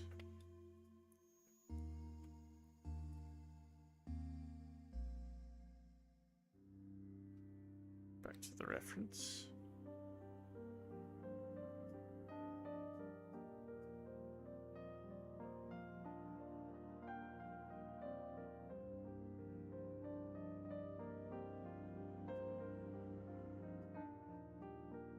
Two eyes.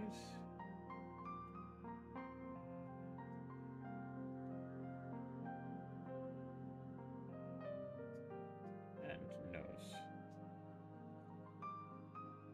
Passable. Very much passable. Alright, and then we gotta do the Inquisitorial Seal.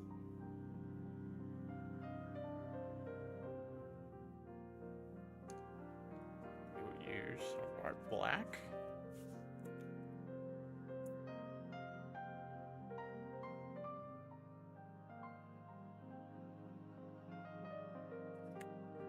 It's gonna take next to none.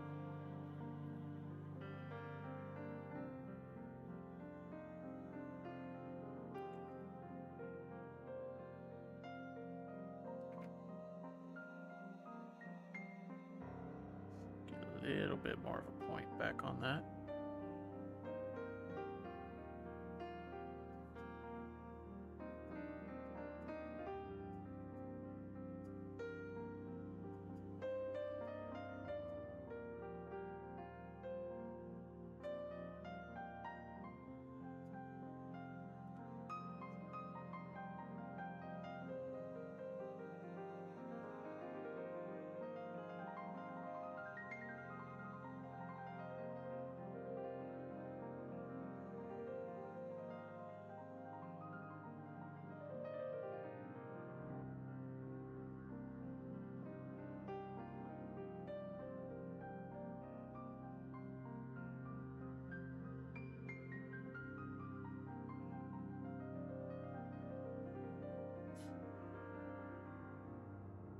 I'm not going to be able to make anything that thin. It's going to be very rough. I think that's pretty close. I am very impressed with that, not gonna lie. Since I am a horrible freehander. But I think we're gonna call that good. I said I was gonna be done, but I want to go ahead and wash those toothy bits with the Agraxor shade, and then I will be done.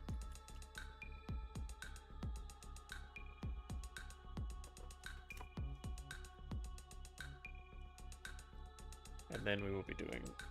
I will probably end up doing the rest off stream.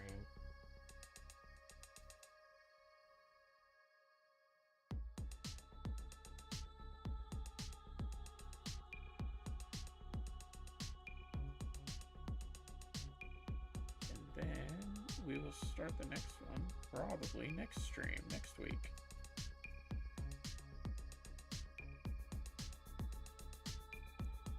Make sure I don't miss any as I'm going around. So we don't have any awkward toothy bits.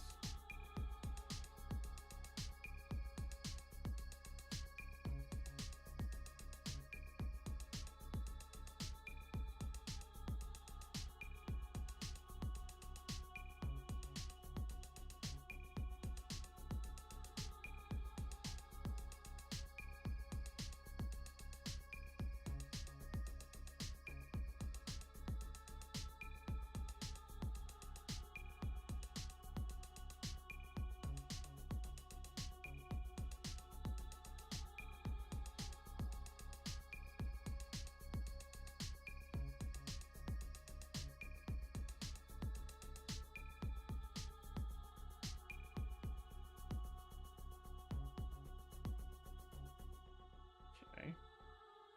There's a couple here.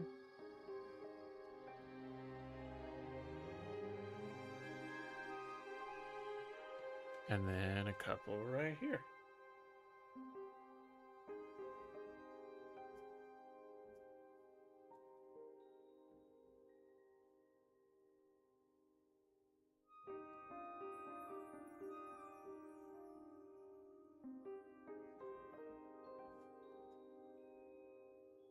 I think that's all.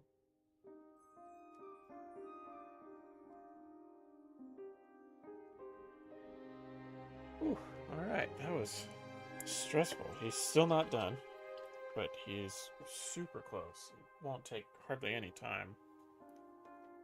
Edge highlight this dude.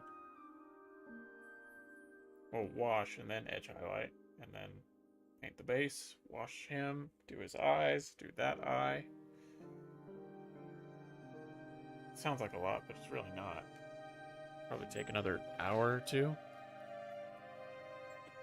But we're going to call him good for this evening. Really proud of that freehand. I didn't think I was going to be able to pull that off. But thank you everyone who joined the stream this evening. If there's anybody here who wasn't here earlier when I mentioned it, we are so close to our 100 sub goal. And once we reach it, C1 Raincloud and I are going to play a game of Kill Team. So that'll be exciting because I don't know anything about, well, I know things about the tabletop, but I've never actually played with intent. And then at 200, we will play Warhammer 10th edition, an incursion game, 1,000 points apiece, roughly. And yeah, join my Discord, talk about hobby, talk about lore, homebrew, and otherwise. There's some places to do our own little gaming things and such. I also do gaming things every once in a while. Yeah, follow me on Instagram. I post on there semi-regularly. And yeah, I have a Patreon. No pressure for that, but it's there if anyone feels so inclined. And I will see everyone next week, probably. Next Tuesday at 6:30. Yeah, that's it for me. Good night, everybody.